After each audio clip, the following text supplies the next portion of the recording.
Hey, what's going on, everybody? Thanks for tuning in. This is Mav, and you're watching Fun Speculation on YouTube's Fun Speculation Podcast, FSP, as we call it, episode number 31. Yeah, we've had a busy last couple weeks. A lot happened last week, actually. But there's a lot of stuff happened today, too, so we got a lot of stuff to kind of go over.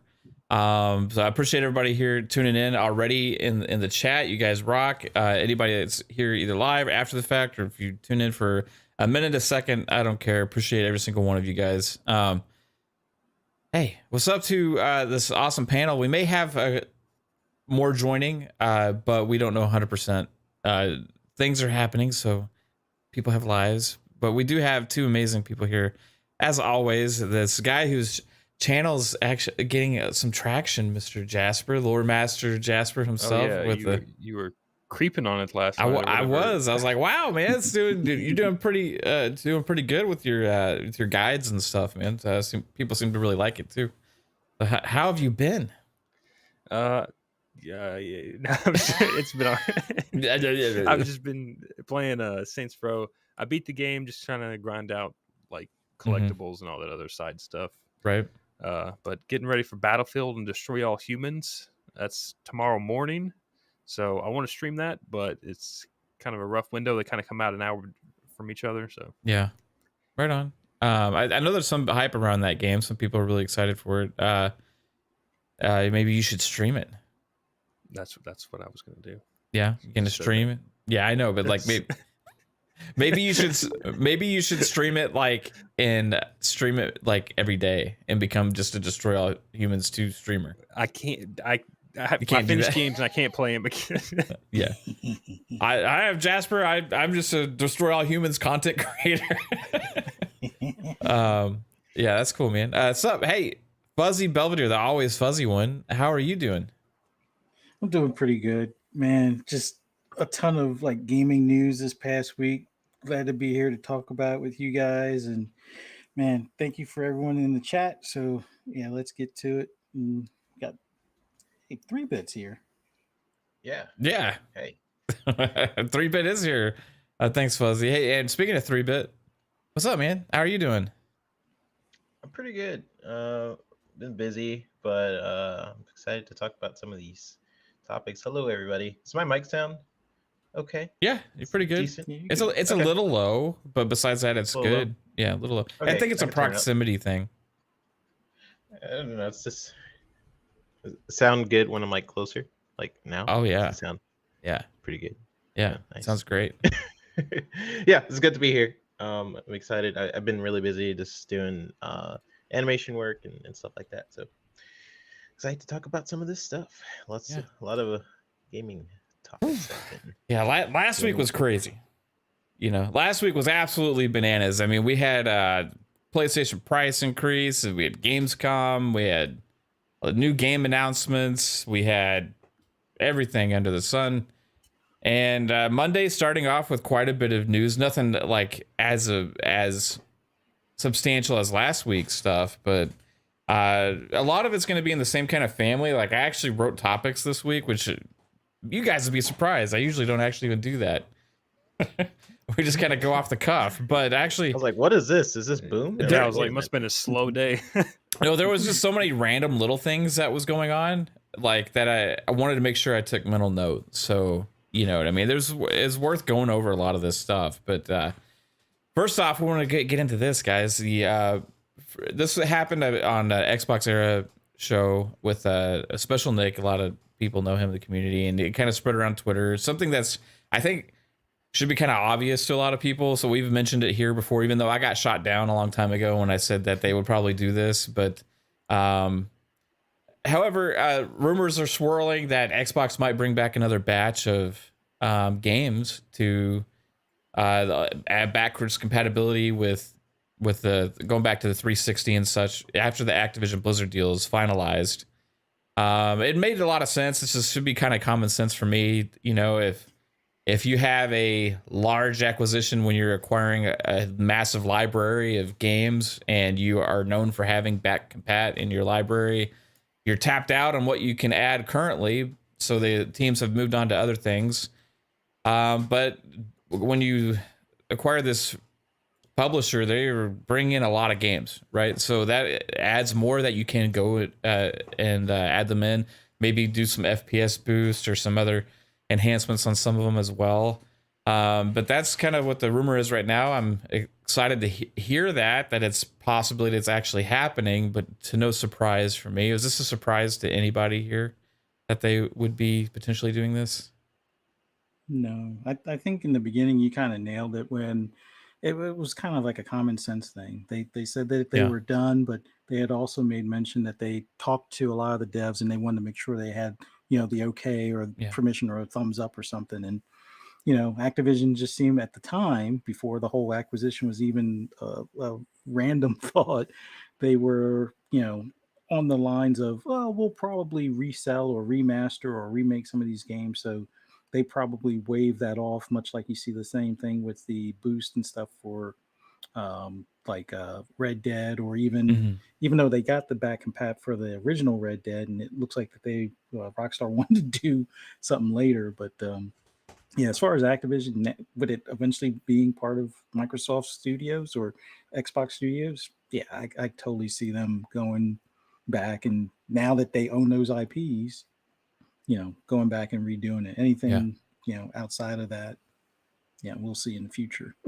It's almost like you're saying that things can change when people do things like acquiring $70 billion companies. It's weird. What were you saying, Jasper? I was gonna say don't expect to see their Spider-Mans that Treyarch Games have made, or don't expect to see Deadpool or Transformers or stuff like that. The licensed games, I think that's something that we probably won't see out of this, but maybe the Tony Hawk Underground stuff like that, stuff that Activision actually owns. Yeah. Tony Hawk might already be back compat, but I don't think it is. It's not. That was the one thing I posted Yeah. on Twitter. All right, so I posted in response to this article. My tweet was something to the likes of, "I don't trust anything Nick says," which I don't, honestly. But Okay, but fair enough. if like the Activision deal goes through and we do get a catalog of backwards compatible games, I would love to see Tony Hawk Underground 1 and 2. Yeah. That's Well, like even this though is like a good educated guess though, 3-bit, right? I mean, I would say that a lot of people could put that out there, you know what I mean? And it'd be like, oh wow, that he was right.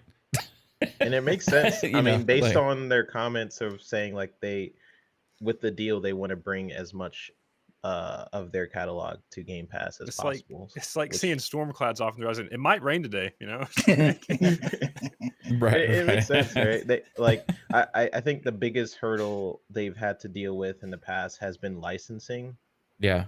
And it'll probably be the biggest hurdle with even when they do have all these different IPs. Like when you do bring a game like Tony Hawk Underground 1 and 2, guess what? Skater games always have music.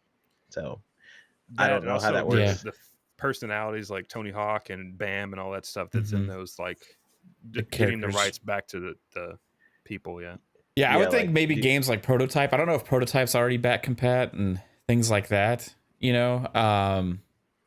Let's see what else is there. Prototype might be, because I remember people talking about it. Like, but there's going to be some that weren't from Activision Blizzard, and they'll be able to go and find some of those games and throw them in there, right? But it just seems like it would make a lot of sense. Who knows how many? Is it going to be like 50 games, or can it be like 5? I don't know how many of them are not already back compat and are available to be put in there without any licensing issues. But the whole point of this is licensing is less complicated when you own the rights to a lot of the IP at that point, right? So, but that goes back to the point where like they may not, because like they haven't added Quake 4 and stuff like some of the old Quakes into the back compat program. Yeah, but didn't they add some Bethesda cinematics right away? PC, but they didn't add it to Xbox yet. But didn't they? Which is weird, because they definitely have the rights to that. Yeah. Well, it never definitely do. It never becomes like unlicensed from PC or whatever. You know what I mean? Like, because it's like, what's on PC, that platform never goes away. But like, with the console deals before were done in like generations, like you have a rights to put this game on this for this generation. Maybe it could be something to do with like music or something. I know. And Bethesda. I know. I'm saying maybe it could be something within, like, maybe it's an engine type thing, or like a music thing that one of the composers that wrote music for it, or something, just like weird random stuff that you wouldn't assume. How Marty O'Donnell is with the Halo stuff. You know what I mean? Like, and my Xbox owns Halo, but technically they don't own the rights to use the Marty O'Donnell music anywhere else but inside the game, right? So there's different things that can happen sometimes, but there's less hurdles for sure when they own the IP outright. And I think that there'd be maybe battles that they could have to fight, or decide not to, or just figure out what's the easy pickings, and we'll go ahead and do those ones. But I agree with you. Quake 4 should be there. I think it's also it comes down to if they see value in it. Like if it's just like Quake 4, they're like, we have to pay this dude like $1 million. Like we're not going to get $1 million in return off new users from that. So right. It's like, yeah. And I don't think it's worth it. Yeah. It's just weird the way licensing works. I think that in the future, like now, licensing is probably done differently when these deals are made for new games, because the digital ecosystem, you're going to be carrying your games with you like forever now. You're going to own the rights to them, and for future systems in the cloud, like when are you not ever going to be able to play it again? Kind of like if you bought a game on PC digitally like 15 years ago, you can still play that game on your new PC today, right? So it's not like, the thing is it gets delisted from the store. It's like sometimes, especially with licensed games like for Marvel and that kind of stuff, but a lot of them are still there. Like a lot of old stuff is still there, but like you can't buy few games. Yeah, you can't buy Lord of the Rings Battle for Middle-earth 2 anywhere right now, right? It's horrible. It's one of the best RTSs of all time, in my opinion, and you cannot buy it. It's like a travesty, The one, like the few games I was looking forward to Xbox adding to the backwards compatible program was Max Payne 3 and then the Tony Hawk game. So I hope it's true. Well, Max Payne 3 is they Rockstar. are making educated guess. And they already added. Yeah, I know.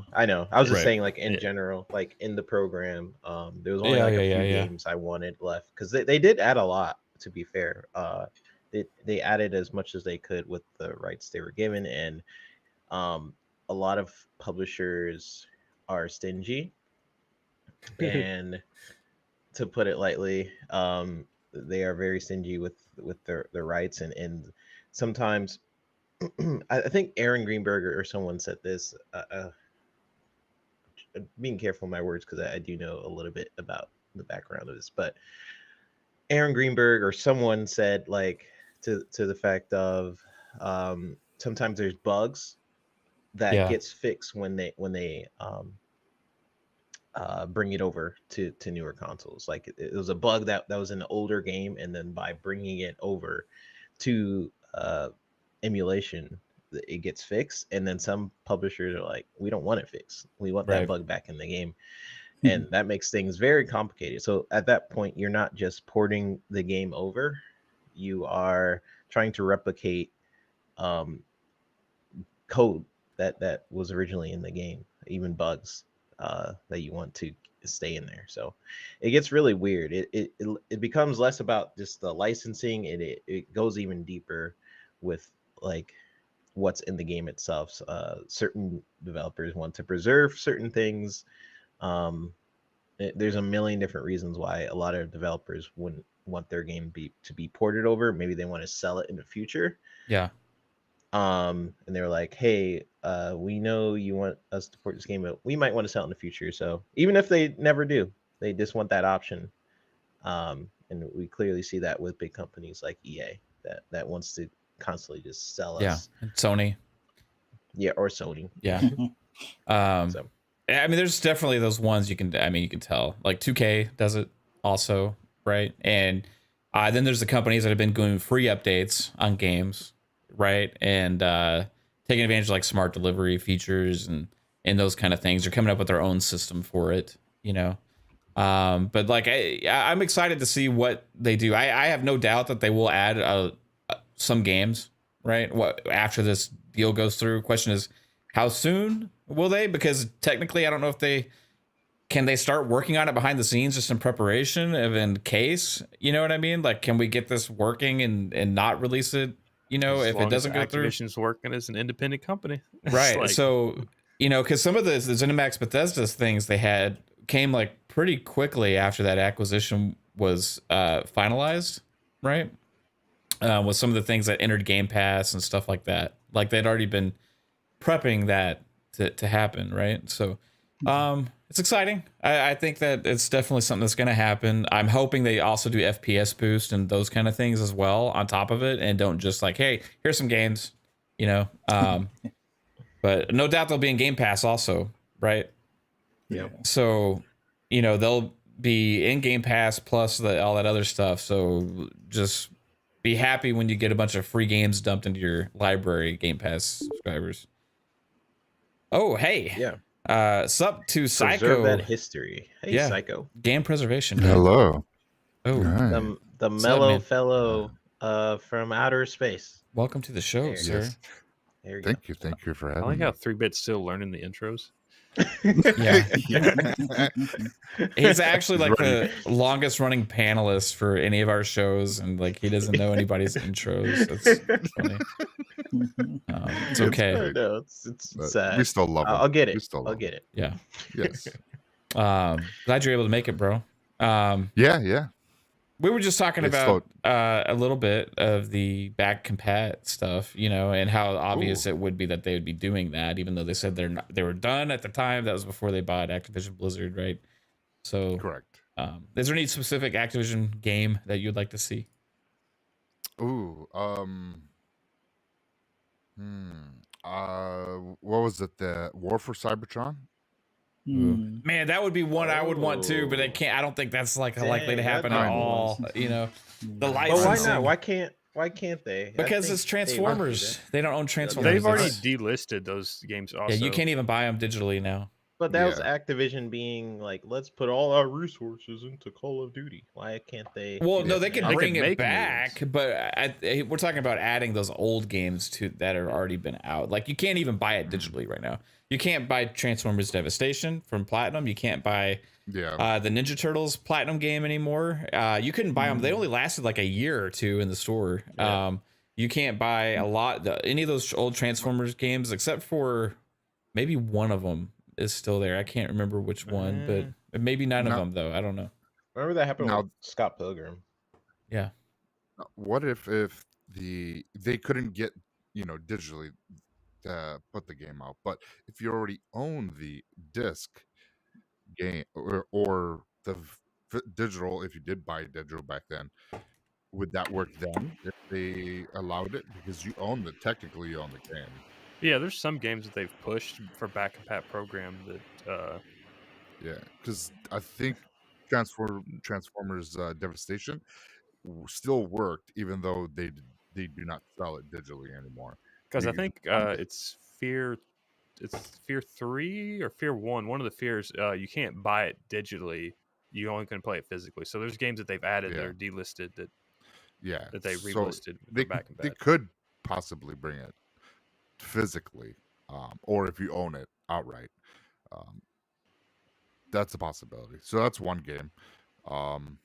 God, I was see just, I mean, a lot of my stuff is like all licensed stuff. So Yeah. Because that's what The they used to other make a night- lot, right? like last week or whatever, I was Yeah. looking through their old games and I saw that they put out Marvel's Ultimate Alliance on Xbox One that only lasted in the store for 2 years. I was like, oh, I didn't know that was a thing. yeah, Yeah. I remember they I did Marvel played. Alliance 3, I believe, right? I almost What was bought it? Marvel Ultimate Alliance 2 recently when it was in the store. I was like, I should Yeah. get this just in case, and I didn't pull the trigger, thinking I'm gonna wait till it'll be on sale randomly or something, And then they randomly just delisted it. I was so pissed off at myself for not pulling the trigger on that. Do you know if it's possible to? I rented this game from Blockbuster years ago. So Okay. do you What know if is this it? game is available? It's X-Men Legends. You guys ever play that game? Yeah. I- Like Mhm. I remember in that game you can choose like a different X-Men squad, and then I had a glitch that happened with Nightcrawler. He bamfed, he like teleported and he never came back. And I thought that was hilarious. But I legit like he like died. Because I think your characters could permanently die in that game. But he actually like he teleported and never came back. But I was just wondering if that game He was in your is house. available. Well, I Exactly. mean, that's any of the Marvel stuff or any like Transformers, anything that was licensed is less likely, I would say, because Unless it's really, really popular. unless they do, like, if you own because that's the 360 era, so right, I believe it was the 360 yeah, that was 360 era had almost all these So- classic games. so if it was physical, they might do that if you own the game, and they might be able to. I mean, I know of instances with Bethesda they didn't do that. Bethesda put out a Star Trek game that was on 360 and they never added that back. But Yeah, the licensing, Well, I'm because they just got to go to staying pay more hopeful. money to the companies. Yeah. You know what I mean? To like, oh, you want to release this game again on Series X? Well, let's talk about a new licensing deal for putting out a new game on the Xbox Series X. No, we just want to put your old ass game on there. Well, it runs the same rate. You're putting a game on the Yeah. system. It's like, you're gonna remaster it. You're gonna remake it. Like, what are you gonna do? Let's make a deal. Yeah, no, it's. I don't know. just I don't know how it wonder- works, but like, it's probably not worth it I mean, for them I financially. just wonder what Activision contracts look like for games like Tony Hawk. Like, Tony Hawk is a little different because they own it's weird. Tony Hawk, like They own rights. Tony Hawk, but there's a lot of music in there from Yeah. like different bands, and I know they had trouble with the latest Tony Hawk when they wanted to reboot the Pro. Yeah, they Skater. couldn't use all the music. They and, couldn't use Yeah, or skaters. or skaters. So I wonder if that's going to be an issue. It kind of sucks. I Probably hate would licensing. be. Yeah. It'd probably be like Forza Horizon with the car licenses and some of the music they have in the game. After like 5 years, they usually have to sunset them. Yeah. I just want to play that game again. Here's a pro tip for all of you publishers and game creators out there, right? And this is something that Microsoft has also focused on a lot recently. Like, they only want to make games of things that they own, right? That's why they haven't done a lot of licensed stuff too much, right? But I'm going to say this, that in this future age now with digital stuff, you got to have your contracts completely different. You can't like have your contracts where, oh, this is for 2 years and then we can, like it's shit's got to be done with, like it to the companies doing the licensing, licensing out their IP, and the publishers. If you can't negotiate better deals with these companies to have a longer term licensing, or just like if you make a game, it's gonna stay there. You know what I mean? Like it's just gonna stay there. If you can't work out those deals, games. I hope so. If you can't work out those deals, don't do a deal with that company, right? Like I bet you it's in a policy with Microsoft because I don't know this for sure, but like it just makes sense going forward that they want to add games to like the cloud. Kind of bad business if you sign a contract, a forever contract. You don't want to do that. Well, for one specific game is what I'm saying. You know what I mean? Like I'm not saying that you can use our stuff for anything you want. I'm saying like, oh, this game is going to be released and it's going to be part of the Xbox ecosystem, right? And then it's going to be on any future hardware of Xbox Cloud or whatever. But like, if you can't sell a game 2 years after you made it because of a damn song that happened to be in there or a car, that you put in there, you don't have the rights to anymore. That's just stupid. And that goes against everything that game preservation is all about. Like a game preservation is great, except for games that happen to have popular characters outside of the gaming world. You know what I mean? It just doesn't make any sense. It made sense when you bought physical hardware and it was attached to that console, because back in the day, people didn't even worry about backward compatibility, right? Back in the day, like it was like you bought a piece of physical media and it went on that physical piece of hardware and that's what it worked on. And PC, it wasn't an issue because, hey, that game's going to be there for a long time unless they delist it, but you still had your downloadable copy if you bought it within that time frame. But like with console gaming, it was always kind of like it didn't really matter, right? Because it was just a physical disc. Now it does. It really does. When you have these ecosystems that last forever, especially like, I wonder if it's just always going to be a problem because you think about like Netflix taking off shows or Hulu and I don't. At the end of the day, licensing I think might end up being kind of a moot point because like with the games becoming more connected to online, like some single player games you can't even play without servers. So if they just close the servers, your game's a brick anyway. Yeah, well that's something they got to think about too. You got to make sure those servers stay up like long term, unless there's absolutely nobody that plays it anymore or whatever. I think from a music standpoint, one of the things that they can do for a future option, like GTA is kind of a good example where there were some artists that right off the rip, I guess they didn't like the contract they had. So when that became a question mark, they just pulled those songs. It's not like they had to delist the game. They made an update to pull the songs. And over time, I guess because of contracting and the game being, was it like 8 years old or more? They've added new radio stations or different, I guess music lists within the radio stations.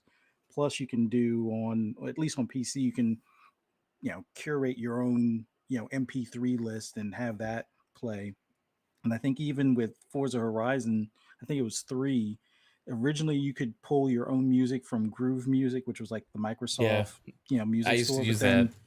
Yeah. And then they switched it to Spotify, which I kind of wish they had that integration for more games where even if it's just, make some sort of contract where this is either open to your on drive music or you can snap it on Xbox.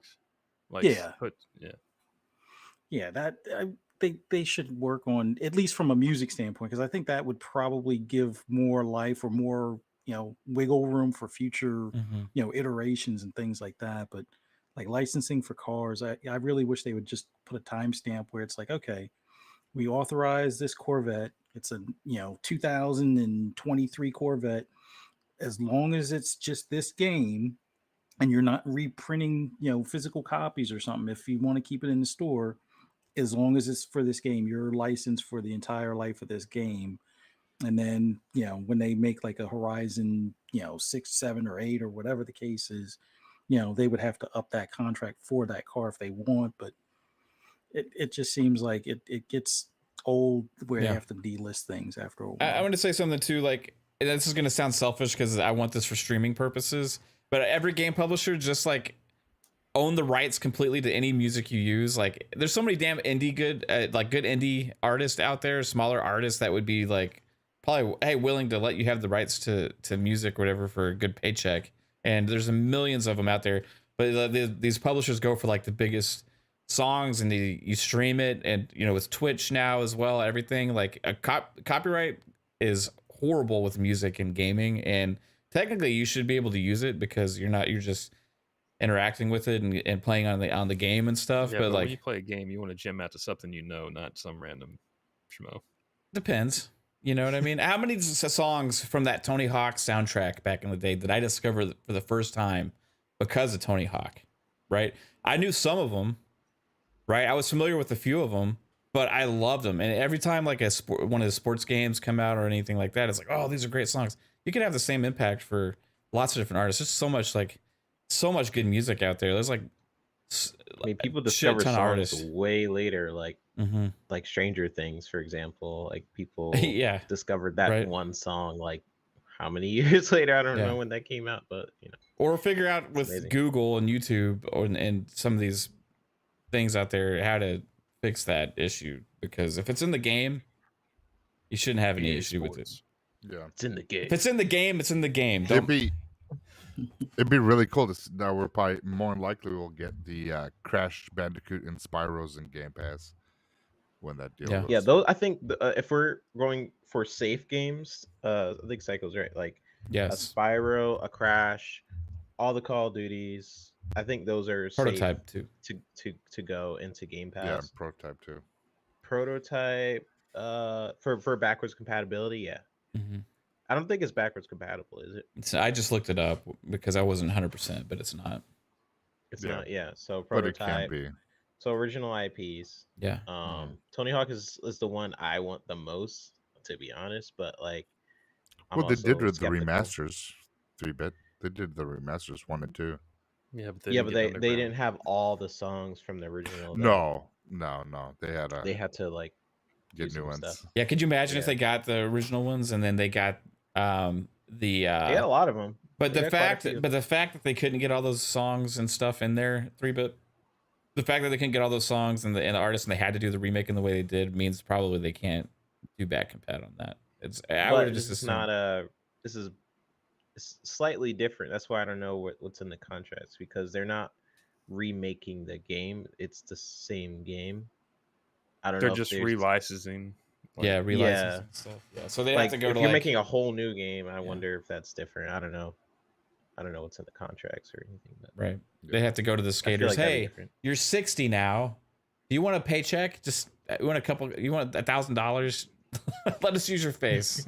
Yeah, there could be some like fine print lines like in the next 10 years we may decide to renew this, just leave it open, and then if we do, we'll offer you more money or something like that. Right. Who knows? I wish we had more insight into. Ooh. Pong said this before, like more transparency in the gaming industry would be nice with stuff. Mhm. Because we speculate a lot. This is all speculation. We have no clue what's possible, right? But it's fun to talk about.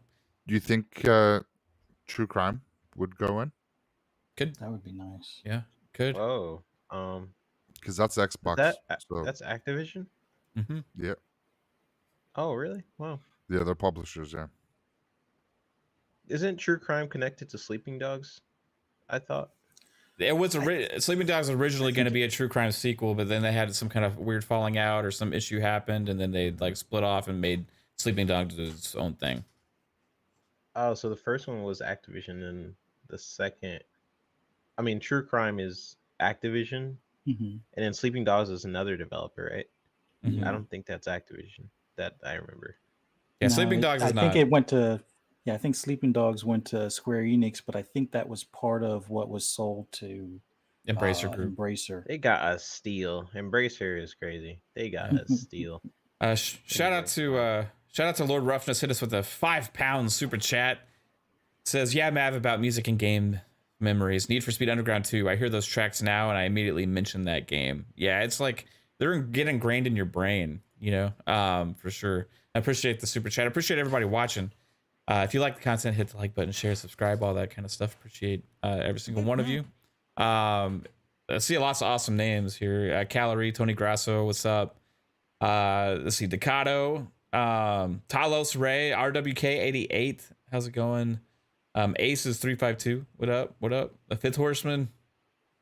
Hello. Calorie. Oh, hey, Caitlin, hey baby, how's it going? Let's see, Mr. Joanna Dark is here. Razor, what's up? Razor, how's it going? Yeah, lots of awesome people here. Def Leppard was in here too as well. Appreciate everybody. Yeah, so moving on from that, we have another game that just got announced as being in the works, and that's Mafia. Celebrating the 20th anniversary of Mafia series. Some people were questioning, is it going to come back again? Because the last game didn't do as well as I think they already know wanted. this game was in the works, though. It was rumored, I believe. I didn't. It was part of that when 2K had like the the investors call or investors whatever. thing, Yeah. and there was like mention of possibly Midnight Club, and there was speculation Mafia and stuff like that. Well, it was officially revealed they are working on a new Mafia project. I'm hoping that they do this next game justice. I need to go back and play Mafia 3 again since it's been like remastered. That was my favorite Mafia. To be 3? honest. I really like 3. I know some people. I think they're 2 was my gonna favorite. Reboot this one. It's gonna be a reboot. Yeah. Yeah, you think so? Like the fourth one. I wanted to I go don't know. back into like More Italian mobster yeah. vibes. Yeah, Mhm. I don't know. I mean, just how because I watched the trailer for the anniversary when they were talking about it, and they were talking. They kind of went back to Mafia 1, 2, and 3, and talked about everything led up to their choices because it was stemmed from family.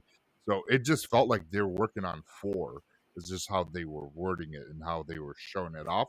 Like we're continuing the story of of someone working hard, making their way up, and and all because of family. So that's how the trailer came off to me. So Yeah. if there's It's a like reboot, Fast and Furious game. that'd be cool. Yeah, I do for family. Family. I think it's I don't have friends. a I reboot. have The friends. thing about a game like that, you can really do in any era. I just think like for Mafia stuff, the best era is anywhere between like the 20s and like the 40s. Like going way back. Yeah. Way back then, you got the Tommy Speakeasies. guns and you got the Prohibition era, and the reason that a lot of that stuff kind of took off in the first place. You got the older cars, like Yeah, I like both of them. there's something about Yeah. the third one I really liked. Yeah. I thought the story was really well done. I didn't finish it, so I need to finish it. Yeah, unless Jasper's on something and they do a remaster, or I shouldn't say remaster, a remake of the first one and a retelling of it, that'd be kind of cool. Oh, I was Unless- just talking reboot, like redo the whole story from like scratch. Mhm. Just Oh, be to get to get new inspired by people into it. I don't Yeah, know. Yeah, they could do something. because it's been 3 games. It's been 2 console generations. It's been a while. I think it's just time for that game to kind of try to find its new Yeah. audience. pull a Yeah. Saints Fresh. Row. A Yeah. fresh coat of paint. Don't not like Saints Row, please. for the love- Well, see, I kind of wish they would, if they were going to do kind of a reboot or maybe even a continuation where it's like same universe, just different section of the country type of deal. Mhm. Focus on like the 70s, 80s, 90s, like even without it being like a GTA type clone type of thing, but talk about the drug trafficking in Miami or Well, I the think- ties wasn't to the rumor for this game was it was going to take place in part of Sicily, so that would put it like Mm. closer to World War II because we Yeah. shipped a bunch of it like immigrants back over to Sicily to try to take control and form a like a resistance movement to overtake Italy again. So if it's back in Mhm. Sicily, it should be around World War II. Unless Yeah. it was Sicily and then moving here originally as well, right? Which is kind of when a lot of that stuff started back in the 20s and stuff, right? So it could I would say that either of those eras is probably most likely, because I do feel like I agree with the fact that I want like a reboot to bring it back, and it's a good opportunity now because And what Calorie just said too. you have this whole next gen thing, and you got the opportunity to really go big time. What made Mafia special was the attention to the story and the characters for me, that like it really brought it home into like that nitty gritty, like serious kind of Mafia stuff, right? It wasn't like the over the top GTA things like that or anything. This was like, okay, you felt like you're part of the family, it's like you're trying to work your way up, and you get to have to sit down and across from the boss and have some spaghetti and get intimidated, and like it was just really cool. It was like watching Goodfellas or like like what is Donnie Brasco or like one of those Godfather. movies. Yeah, Godfather for sure. As well. What was Calorie saying? Oh yeah. He was just saying they already remastered the first one. Yeah. which I think I do remember. I think. Yeah, they think had the whole it trilogy ran pretty remastered. bad. I think when it came out, it was pretty rough state. I don't know if they'll do it again, though. No, I don't Or think would they? Jasper would say like a reboot, total. Not a Yeah, I remaster, but a know. remake. Like a reboot the whole series. Oh, okay. Yeah. Yeah. Like what they're doing with Yeah. Splinter Cell. Well, you know all about that, 3-bit, right? Shout out to Drawn TJ with a $5 super chat. Appreciate you, Drawn TJ. He says, "Hi guys, does anyone remember the Godfather games on Xbox original? I want them to come back." Yep. Yeah, there were some good games back then. Yeah. Let's go move on from Scarface was cool. Mafia as well, because we got a lot of different topics to get to today. This is crazy. Wolong got a lot of new information today, so we actually know a little bit more about the game. We got the gameplay trailer last week, which gave us an insight into the combat and stuff.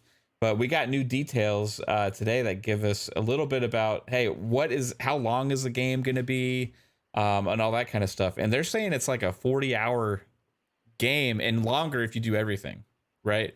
There's an end game where if you play longer after that, you can do a lot. There also has some multiplayer elements with like a 3-player type multiplayer systems. They didn't really go into too much detail on what that's going to entail. I imagine some kind of like Soulsy type thing with that, as well. And then also, it's not just gonna be like one big open world. It's gonna be like missions and levels, like open levels that you go through. But the more I see and hear about this game, the more like Ninja Gaiden it sounds like to me, with the kind of way they're building it. And it sounds freaking awesome. Did anybody here was able to check that out? I don't actually care about Wolong right now. That's all right. Fair enough. I did not look at what was said today, but I've been following this. Was it today or was it? It was today. And Idle Sloth, shout out to Idle Sloth, posted this. It was from thegamespoof.com. Wolong Fallen Dynasty will be 40 hours long and have a classic quest structure. It can be increased considerably depending on how you play. The title will be very challenging and include online multiplayer features that allow groups of up to 3 people. So yeah. Okay. Yeah. So you can run through missions with co-op. I don't know. They didn't go into details on how. I'm assuming maybe like a Souls type game where you can have people come in and help you for like missions or something. Boss fights or something. Yeah. It says, but if it plays out, I'm sorry, go ahead. Yeah, go ahead. It's a 40-hour adventure divided into independent missions. It says one of the first things confirmed to them is that the game will have a classic quest structure just like Neo. In other words, here there will not be a single map with all its interconnected regions, but its development will be divided into independent linear levels, a decision that has been made deliberately to allow the action and the show to shine at all times, thus facilitating so Team Ninja can focus on doing what they do best. It says, of course, that does not mean that exploration is going to be left aside, since the phases will have a multitude of routes and secrets, something that has now been further enhanced thanks to the inclusion of a button to jump, which will result in much larger and vertical maps than those of the Neo saga. They estimate it'll be 40 hours, a figure that obviously can be increased considerably depending on your way of playing, and if we want to face the challenges that await you after arriving to the title credits, which means there's an end game. In addition, they remind you that the title will be very challenging and will include online multiplayer features so that we can make groups of up to 3 people. And that's the information that they dropped today. Okay, It looks really cool. Yeah, because sorry, go ahead, second. That definitely sounds like 3-bit. That they're taking snippets of the whole. So each mission has a section of map, so they can render what is in that section of map to its highest quality, and that's why we're getting these gorgeous visuals at all times. So this way, and even just because it's just that section of the map that, like as you said, Mab, that you can go different places into like a cavern. So a cave entrance could be a part of that section of gameplay that for that mission. So there's more to explore. So it's a semi exploring snippet of that of the game, which is interesting. It's different from other open soul like Elden Ring. It's not, Yeah. Yeah. it's definitely good. If they are doing like, I think that's called what's that called? It's like culling or deferred rendering or something like that. That'd be interesting. Here's the thing: if this game, I've seen gameplay of it and it looks super awesome, and like I love the enemies, the graphics, the combat, and everything. But if it's, I don't like Souls games. I'm trying to, but I don't know. I just can't get into it. So if it's anything like Elden Ring or If Bloodborne it's was a Ninja little bit better, Gaiden, huh? but if it's like Ninja Gaiden If though, it's like Ninja Gaiden or it's Gaiden Gaiden, then I would like it. I really like Ninja Gaiden. Because I don't know what it was. It was hard, but it was also like it felt rewarding, and it was levels were more linear. I guess I knew where to go Well, in they Ninja said with Gaiden. this game that Um, however good you are at it, the enemies will level up to that. So if you suck at the game, the enemies will get worse. If you do really good and keep killing them often and quickly, they'll just get stronger and stronger. So they're Yeah. which like is going to fine. keep matching your level. Yeah. Well, that's yeah, cool. I yeah, I'm not saying like two like I guess what I'm saying, like with Ninja Gaiden, what I liked about it was because I beat the first one, and they have like Sigma and a bunch of different versions of them.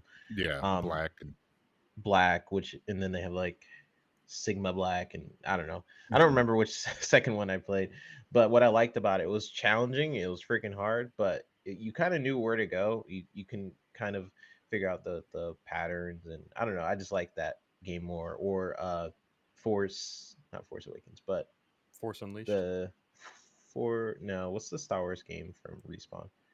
Jedi Fallen Order. Jedi Fallen. Yeah. Fallen Fallen Order. Order. That was inspired by like a Souls game. It was difficult, especially if you put it on the hard mode. But I was able to like jump into it as like I don't know. I'm not a casual gamer, but I was able to just jump in it and enjoy it.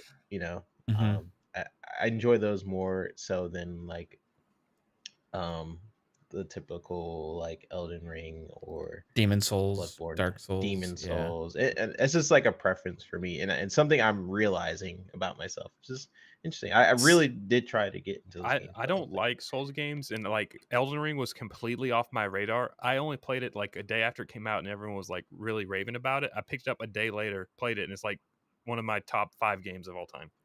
Yeah. So it's Wow. like Yeah, Yeah, that's yeah, awesome. and that's the thing. Because if it does play like Ninja Gaiden, it will be because they came out with like I don't remember if you guys remember on the Xbox it was Ninja Gaiden 1, 2, and 3, and then PS3 got the Sigma and then Black, and then something else when Yeah. they did like because they were harder, and then though they released those on Xbox because then so they can play them. And it was just like insanely hard. It was like what started I think the Souls like movement because how those games were because they were extremely difficult It's back in the day. structured a lot like Souls games, Yeah. are today. Like, what they call Souls. If you go back it's and an play old Ninja like. Gaiden, yeah, we call it an old like. It's Oh, like instead of Souls 'Cause, like. Mario can only get hit like twice and he's dead. So Right. Mario's a Souls That's true. And game. you respawn, you go back to the beginning. Yeah. It's funny. Yeah. What about you, Fuzz? Were you excited about some of the stuff you're hearing about Wolong? Yeah, the dynamic difficulty is the biggest thing. I'm Yeah. not the greatest at the Souls like game, so there's going to be times where you're going to clear through bosses pretty quick, but it's the ones where it's like okay, I've died 6 times to this guy, and it just seems like it's getting worse, and I got to go pick up stuff type of Mhm. thing. But the fact that they have, I guess, that morality system, when you start doing worse, the enemies will be a little easier, which I kind of like at least that somewhat forgiveness kind of thing, so that way I don't wind up smashing a controller or something. But yeah, it has some appeal to it, but like I said, I'm not the biggest Souls player, but with this coming to Game Pass day and date, I'm gonna give it a try no matter what. So Yeah. Right on, man. Shout out to John TJ, who hit us with another $10 super chat. Appreciate you, John TJ. He says, I believe King David is right. Sony will turn into a third-party publisher like Sega, especially the way they are heading. I'll say I differ a little bit with that. I don't think Sony's going to get out of the hardware business just because they're a hardware company. But I do think that console gaming to them is becoming a premium experience. And it's going to be something where maybe you have, and I'm talking about the future, you have your games everywhere, right? And then PlayStation's the best place to play, or, you can play on PC, but that's way more expensive than our $700 system or whatever they price it in the future, right? And it's going to be the place where the enthusiasts get their box, and they're not was worried about selling it to the masses on console only because they have other avenues of selling the games, right? So the hardware itself at that point becomes more of a luxury item for the enthusiast, but it doesn't matter because guess what? You can buy, if you don't have a console, you can play a game on a PC, you can play on an app on the TV or on a mobile, on the cloud gaming on PC in the future as well for them. Like, I think that they're going to have that same kind of ecosystem that Xbox has. The only difference is I think that Sony always has sold their stuff at a premium, right? Even with the TVs, right? That Sony name behind it is more expensive for a comparable item. Even like a LG OLED, right? If you go get see the pricing on the Sonys of like the same caliber, they're like more expensive, right? Even though everybody thinks LGs are better, so like they always have sold that premium identity with their brand. That's one of the reasons they have such a good name with that, because they do have good quality products a lot of times, right? And I think when you have the ability to buy things everywhere, okay, well, we don't need to necessarily have our prices far down on the console now because everybody's going to be buying games on PC, all these other places. So, let's go ahead and have a $700 system like we tried to do back in the PS3 era, right? Why not? And who knows? I hope that's not the case. But this latest price increase will defend them too. That's why, like, when people say you can't be mad for like an Xbox game or whatever, I'm like, yes, you can, because this is what happened with phones. Apple just kept raising prices and cutting features, and then Samsung followed. They raised the price, cut features. Like, this is what the competitor sees they can get away with it too, so they're just going to keep doing it, and then it's going to keep rising and rising. Like, that's why you have the right to be pissed off at an Xbox game. Yeah, I think that it's an ecosystem thing too. Like, you're having like exclusives within the ecosystem, and it's not necessarily third party when just because you're on other devices. When you're like first party studios are making games within an ecosystem that people have to subscribe to. You know what I mean? So like, even if I could buy a device in the future that I can play Xbox Game Pass on and I can play PlayStation Plus on, it doesn't make either one of those necessarily multi-plat. Although there will be some games potentially that Sony has, like Destiny, that will be multi-plat, and then some games that Microsoft has that will be multi-plat that you can get and buy no matter what device you have. Well, you're also like, if you buy the PlayStation, you're guaranteed like maybe 4K 120 or whatever they do in however many years. Stuff, Whereas like on mobile, they can't guarantee you the best experience. They'll just be like, you can play the game, but it may run at 30 FPS or definitely like a market for consoles still, right? Because there's a huge user base out there that doesn't really game on PC, that buys a box to play on the TV. Yeah, Sony makes most of their money. They don't. Sony, I feel like when you think about what King David supposedly said, you have to think about. Excuse me. You have to think about the plan for the future, and you also have to think about where they're making their money right now. They're not making as much money on their TVs. They're not making a lot of money besides Spider-Man in the movies, as especially compared to the past. Like, Spider-Man is their bread and butter in the movies. So where do they make most of their money? It's their consoles, it's their video games, and they really are dependent on that, and it's very important for them to make a lot of money. And it is sort of frustrating to be, for them being at the top, feeling like they can just, it's sort of that cocky Sony that's sort of starting to come back, especially because they Jim Ryan, he's really smart, right? And he knows what he can get away with, and he knows that people, especially even in our community, are just going to defend it. And that it's like, as it's like they work for Sony. A lot of these Oh, people, they're big you into think the they work for company Sony. had the taglines and stuff with the describing the economics realities of the world today to make sure Yeah. everybody It's understands. like Hey guys, they're charging you more because of the market and the what's it, ergonomics or whatever they said. Meanwhile, it's the second time they cut out materials. macroeconomics. Yeah. Yeah, and I'm that's like, another who thing we're gonna cover. cares? Yes. Like, are we eventually getting to that, or can I just like? I mean, yeah, this we is all can- part of this is part of the discussion. We'll start with this Okay. because where Sony's headed, right? Sony's announced today that they've acquired a mobile game developer, Savage Games Company, I think is actually what it's called, and they are supposed to be working on a AAA action adventure type game, right, for mobile live service. live service mobile game, right? And they've already been in mobile before. Sony has, But Sony, but this company has never put out a game. Right. So this is like a small like Sony's had like a small mobile presence, you know what I mean? Not compared to like some of these other huge publishers and stuff, but like they're making a play here just like they're with PC. Now they're getting into mobile. Sounds a lot like Microsoft, right? It sounds like a lot that, hey, guess what? They want to reach more people. Jim Ryan said this himself in interviews before that they're going multi-platform, that they're going to release games on more.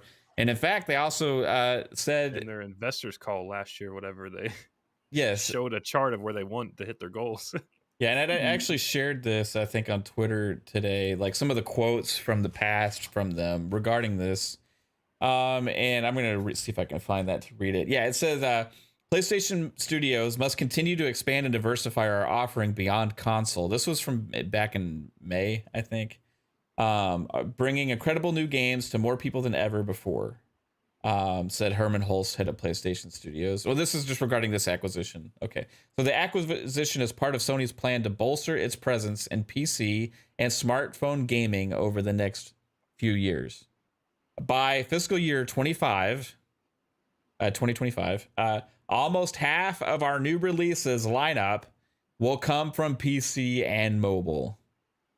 Sony Interactive Entertainment president Jim Ryan said in May. So in May, in that investors call, what you're talking about, Jasper, Jim Ryan said, by the year 2025, this future's coming fast, everybody. Like, people don't realize like how fast things are changing. By the year 2025, half of PlayStation's releases are going to be PC and mobile. I am not, this is them telling us this, right? This is themselves in their investors call, speaking to the people that are invested in the ecosystem, the actual people with money at stake, the people that are trying to please by raising the prices on the hardware. This is what they are telling them. Again, I will reiterate for anybody out there that doesn't believe that this is happening. By fiscal year 2025, almost half of our new releases lineup will come from PC and mobile. Boom. It's been written in front of you for over a year. I know. It's so weird because people had this mentality for a long time that they have like an old mentality, honestly, like just sticking to one console, and this is the only way you can play. You buy the game, get a disc, you put it in, and it's only on this console. And then Microsoft has honestly had a head start with cloud services and thinking of the future where people thought they were crazy because it hasn't really been done before. But there was a reason why they kept saying our biggest competitors are Amazon, Google, because they have the money to back up kind of what they're saying. And I think Sony, they are on a high of their IPs. Their IPs, they have a lot of amazing IP, and they're gonna use that to their benefit. Like Last of Us, like, okay, we're gonna remake Last of Us. We're also gonna release a show. We have Uncharted. We're gonna put Uncharted in the movies, and we're gonna put Tom Holland in there, and bam. That's why I'm like actually glad that Sony's putting movies and stuff out now, because now like the mass community will accept it. Because Microsoft tried to do that 10 years ago and everyone hated it. So I'm like, that was a cool idea. Like, now that Sony's doing it, everyone's going to accept it. So I'm like, sweet, now Microsoft can do it. Well, it was for a while that movies and games had, and it still sort of does have a stigma of if you make a game into a movie, it's gonna be trash, and it hasn't really been a lot of great examples of it being good. There's like a few. I can't think of any off the top of my head, but Give me I one know good there's one. a few. One good game That- movie. Let me think about it. That says a lot there, Three Bet. I know there's some. There has to be one. I know. I liked Ready there's Player One, but that is That's not. a book. Yeah, it's based on a book, and it's about video games and the like future VR and stuff. But it's not. Tomb Raider movie was decent. The Tomb Raider ones were okay. Okay. Yeah. Yeah. They were- Resident they Evil were movies were fun, Sonic. campy movies. Thank Sonic. you, Mortal Resident- Kombat. The new Mortal Kombat was. That was okay. That was. You It know was what, great as- until the as- new player was involved. As bad as the old Mortal The Kombats Sonics? were, I love those. The I'm gonna Sonics are say. great. I like. them. Sonics are great. Sonics are probably one of the best. That's probably video the game best gaming movie. movie. Yeah. is There, Sonic. I mean, that's crazy, and it's Sonic.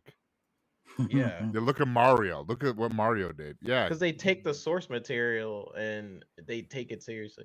I would Prince say, of like, Persia. Detective Anybody? Pikachu. Doom? okay. Yeah. Doom was horrible. The Doom was Halo absolutely show was decent. It was decent. Like I'm a Halo fan, and Jasper, everyone here Hard- is pretty much a Halo According to fan, so articles Hardcore everywhere, the Gary. Halo thing is a huge disappointment among fans around the world. You know, that was okay. But It was Paramount like- says it's extremely successful. I enjoyed the show. It's Their not most like successful show. I mean, where else you get Master Cheeks at? You know. yeah. Only on Paramount Hey, Plus. I'm telling you, season 2 is going to be so much better because they got the lore out of the way, and now we're going to. Everyone's Well, going to I want. don't know how far they got it out of the way, but we'll see. Yeah, well, we're not going to see little baby John like running around like, "Mama, where's my mama?" He's probably still got some PTSD trauma that he's going to flash back to. Yeah, they better be about Yeah. them cheeks he clapped. I like seeing Little John and Halo. Yeah. All right. That was stupid. I'm sorry. Anyway, Yeah. But no, my whole Don't point ever is do like that they're again. they're building like Sony is What? is they're at the top Okay. for like a lot of their IPs, but that can change at any point. Like this is a new generation and it flip flops every Shot, single shot, generation. shot. They make some dumb decision every single generation where they're like, I "Hey, know. let's do this," and then it flip flops, and then they're like, "Oh my gosh, look, we're gonna reel it back." Make We'll see all if- these females crawl. No, I'm sorry. I'm sorry. No, we'll see. I just keep trying to if mess you what up, yeah. They are deciding of what Sony deciding, like increasing the prices. We'll see if it actually affects anything. Like we see some people are mad. Will that actually affect sales? I don't know. I think If it does, I think if anything, then- it's people have actually finally come to the realization of everything that people have been telling them for a long time, that PlayStation is not just care about only you. They want to sell games to other people also, and that's the direction they're going. You can take that special sticker you thought you've had over the last 10 years off and just give it to hand out to everybody now, because they think everybody's special, and they're going to make games for everybody, right? So you know, you can take your PlayStation ID card out of your wallet and you know, your employee of the month badge off of your fridge magnet or whatever you have, and you know, you've been doing good work for them. They appreciate it. I read Jim's letter last week on the show. He appreciates everybody's hard work very, very much. But the time is now where, you know, they don't need you anymore. They're please going to charge everybody. me more money. More. Yeah. They're It's promoting actually, them now. What is it now? It's like 600 or what's the new price? It would be $550 if it was here. Pretty $550. much. Well, it's like taxes and In the Well, UK, it is it's- $550 here. charge me more. Well, after It is tax, $550 yeah. in That's the United rookie States. numbers actually. Well, because of, you mean because of Horizon Forbidden West bundle? Yeah. Yeah. Yeah. That's the only thing they pretty have much right just- now. They're giving that game away to sell consoles. No, they were actually making you pay for the game. They're forcing your hand. You're going to Yeah, take no. this game with this console or else. No. That's the trick. That's the illusion. They're like, yeah, we did not raise the prices in America, but here's Horizon only bundled pass. That's the only way you can get it. $550.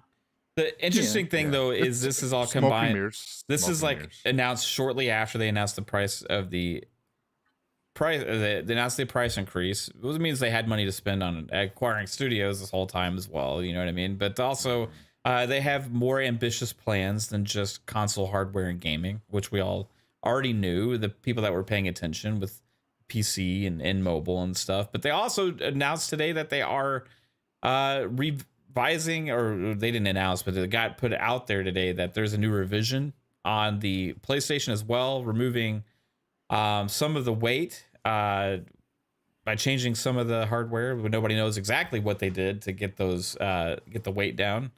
But this is the second revision now. So not only are they saving on shipping costs and everything and on all this, but they're also getting more money from the consumer as well. So that's interesting. The 300 grams that they saved on the first revision, they reduced the copper heat sink yeah, on the console. They looked at it and it's almost halved. And they're like, because now it's like copper and aluminum. Before it was, the original was straight copper, and now they reduced it. And that's one who I think it was the guy with the glasses. Fucking, he does all the reviews on like games. I forget his name. Yeah, Austin. Sorry, Austin. Yes, Austin Evans. He's the one that popped it open, saw it, and then said, "Oh, well, there you go." And it looked like that they did something. They got rid of one other. They did something with the they Wi-Fi changed the screw chip. on the bottom. Yeah, and was they another changed thing the too. Wi-Fi chip too. But I they heard don't they know changed if it it's- again. Yeah, today they Yeah, only for Australia 1200. right now is the current revision. 1200 revision. So they're upping their price as well, giving you reducing the cheaper parts. costs to make it. Yeah. Yes, to Yeah. be cheaper. But inflation, forget. Dude, it's all inflation. Oh It's all yeah, yeah. inflation's Sorry, fault. sorry. And some people say it's Xbox fault because they're not pushing Sony to do better. So damn you, Xbox, for not Well, doing that. that's because Xbox has no games, so it makes sense. that has been a take I've seen out there that like, oh, you know, it's what's really glaring at this point is Microsoft can't raise their prices because of they're not. It's like, oh my god, are you like anybody will take a negative about something and make it a negative towards the other company. Yeah. Somehow they'll Yeah, twist it nothing to in a do. way. It has nothing to do with it. It's like nothing to do with Microsoft's already come out and like we're not raising prices. Nintendo as well, which is selling like crazy. They could raise the price if they wanted to and blame any of this, even though they're probably cost them 5 cents to make a Switch. That being said, they could still raise the price and blame it on that stuff, just like I think it Sony cost them is. 5 cents You know what I to make it mean? when it came out. Who do you think? Who has more who do you money, think Sony or Sony's- Nintendo? You know, bigger company. Nintendo. Nintendo. Nintendo's not a bigger company than Sony. Nintendo may have some good cash on hand, but Sony's bigger than Nintendo. By a long shot. Is Sony the whole company or PlayStation? But basically, what I'm getting at, I'm saying talking about Sony. Like, it's a corporation. Sony You can Sony move themselves, stuff 'cause around. They've got movies and fucking appliances and shit. Actually, I'm like gonna that. look this up. I think even the PlayStation makes sense. division might be bigger than Nintendo, but I think the value, as far as cash on hand, I think Nintendo is like something like 10 times cash on hand compared to Yeah. Sony. So even if you broke out PlayStation, I think overall it's a bigger company employee wise and footprint wise, but I think because of other costs and stuff, I don't think they have as much free, well, I won't say free cash, but readily available funds. It's about According to the Googles- Nintendo's about half of the market cap of Sony. According to the Googles, Nintendo is currently sitting at 95 billion in net worth, and Sony is sitting at 67 billion. That's not So accurate. according to this thing, I'm just That, saying. that's taken According into to the account their Googles. debt. That's because they Right. have like a Oh, Sony has Sony has a lot Yeah. of debt. 130 billion debt. Or Sony's something. at 106.34 billion right now. 106.34. Yeah. And And Nintendo, it says 7 trillion, but that's for yen. That's Yeah. Yeah, that's yen. Nintendo's So at what is that? 57. Wait, no, sorry. 50. I just looked it up. It was at 50 something. But besides that, okay, yeah, but Nintendo has cash. Yeah, that makes sense. However, you got a smaller entity, right? Like, it makes it harder to deal with influx costs regardless of what you are, right? Like, do you weather the storm? And Nintendo said they're doing things to make changes, right? Or dealing with supply. They're working with exchange rates, doing business and using different currencies and stuff like that to help offset these things, right? they are having to be proactive again. And nobody has said that we're never going up, right? Because who knows? They don't want to say that because they don't know what the future holds with this crazy markets and everything going on right now. But both Nintendo and Microsoft have come out and said that they don't need to right now, right? And they're not going to in the immediate future. So it makes Sony look bad when they're pretty much the industry leader with that kind of stuff, and they go out and they promote this premium. They basically make it cheaper to make the hardware. They raise the price, and the major markets where they have a demanding lead, right? And then where you are more competitive with Microsoft and you have a closer to 1-to-1 ratio, you don't go up because that would be bad for your business and in the US. Whereas the other markets, it's not really going And to it's a affect Japanese them whatsoever. company, so it's like you're charging more, and like Japan, that's crazy. I already seen like some comments from Japan. Again, I really want to see how much this will impact, because during the PS3 generation, it impacted it pretty heavily. Like a lot of people were just like, no, I'm just gonna go get a 360, and it very heavily impacted it then. But they're charging it after the console has come out. Like they already had a price, and now they're increasing it. So I'm wondering, will that affect anything? We have a lot more situations now. We have bots constantly just buying up all these consoles. We have COVID being a thing. I'm just wondering how much they can get away with. I think Jim Ryan feels like he can get away with a lot, with a lot of people defending it, or they're just not caring. Like, oh, it's inflation. Like, I'm just wondering to what extent can Sony just like keep increasing it and people just don't care? Well, here's the thing. I mean, they're doing some of the right things with their ecosystem and moving this forward to make games more available for more people. But what they're doing is retroactively treating the console player, right, as a major enthusiast, as somebody that's going to spend more money than anybody else, and they're taking advantage of it.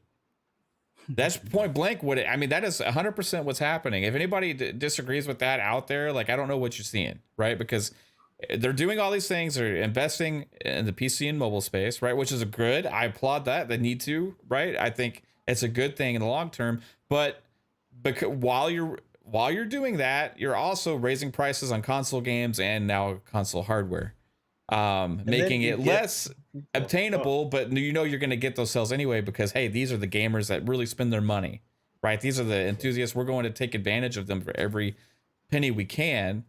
And that's where we're going to get our money from. And guess what? We're going to be out here and we're still going to invest and sell everything to the masses, right? We're going to be getting this mobile games stuff going. We're going to get our subscription thing going for the people that want to save some money, but we're not going to make it too good because we want these people to still buy those games day one, right? Because we know we got them, right? Until the consumer stands up and stops doing that, they're going to keep doing this 100%. And that's what happened to Microsoft, and Microsoft got urged into this. Otherwise, it could look a lot like what Sony's doing.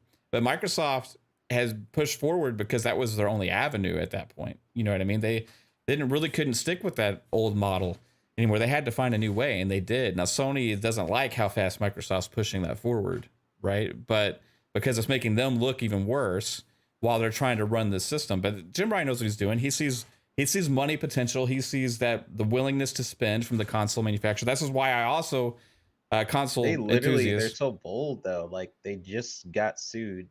Was it $7 billion? Yeah, $5 billion for overcharging their customers, and this happens after this. And like that's how bold. That's what I'm talking about. Like how bold they are. But inflation. Like how much? Inflation. But inflation. Yes, it's because I don't understand. That's the loophole. So. Yeah, basically they're taking advantage of us, right? Yeah. We're the hardcore, right? We're the people that care the most. You know what I mean? We're the people that go out and get those consoles day one and are trying to get them until we can finally get one. We try and get those games day one. All those people, and they know it, and they try and take advantage of it. Like, and I'm not saying that they can't. It's obviously that's what they're doing. But there's too many people out there making excuses for business reasons, saying they need to do it. And that's the problem. And if you have people out here defending it left and right saying, oh, but they need to take advantage of me. please hit me more. Like Pong said, hit me more, daddy. The Pong said that the other night. It had me cracking up. Yeah, it's like, please, I understand. I understand you want to take advantage of me, but I freaking love you and I don't care. You know what I mean? Like, give it more. You know, give me another God of War. I don't care. Yeah, baby. It's good. It's premium. It's quality. I love it. Yeah. You gonna go up on me? Yeah. I love it. Yeah. I'll make excuses for you all day, baby. How much do you want to go up? Like, I just need to figure out how many sentences I need to type about macroeconomics to make some good excuses for you.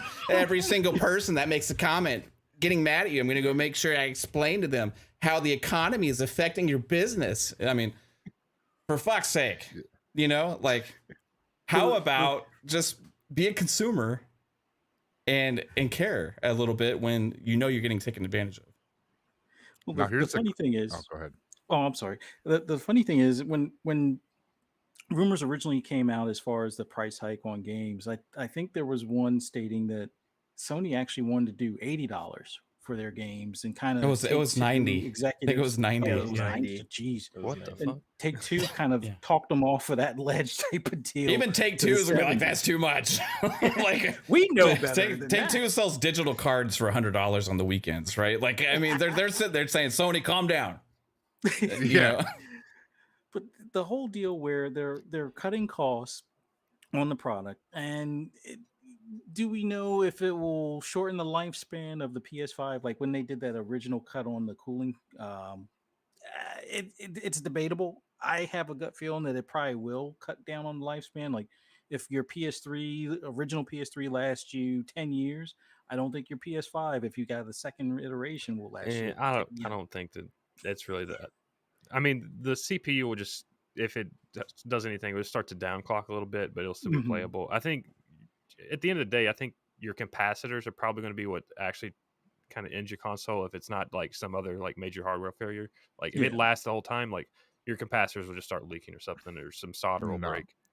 Well, I thought there was like when Gamers Nexus showed that they stopped covering two of those memory chips or the capacitors on the one side when they cut the size of that thing.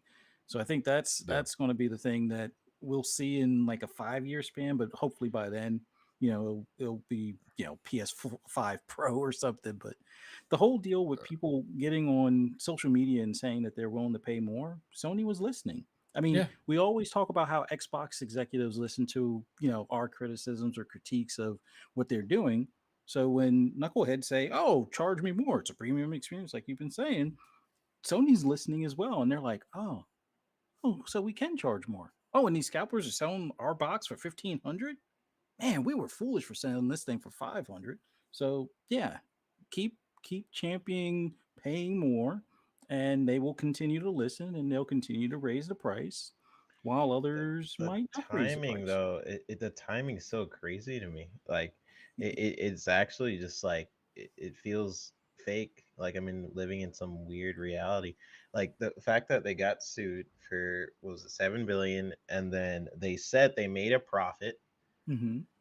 on their consoles. Not even that far. They've They've been profitable on the hardware August of last year, August of 2021. August of last. Okay, maybe that was just like recirculated. They're saying even that long ago that they're making a profit, and then we had the 7 billion thing, like that they just got sued, and they're like, oh yeah, and they were upcharging like maybe like a month or so later. Like that's just it's just it's kind of crazy. I'm always for the consumer, right? So when I see people like defend this, I'm like, it doesn't do you any good. You're just you would end up being, you would have to pay more as a consumer. That's what concerns me is like there's nothing stopping Microsoft from raising their price besides their word.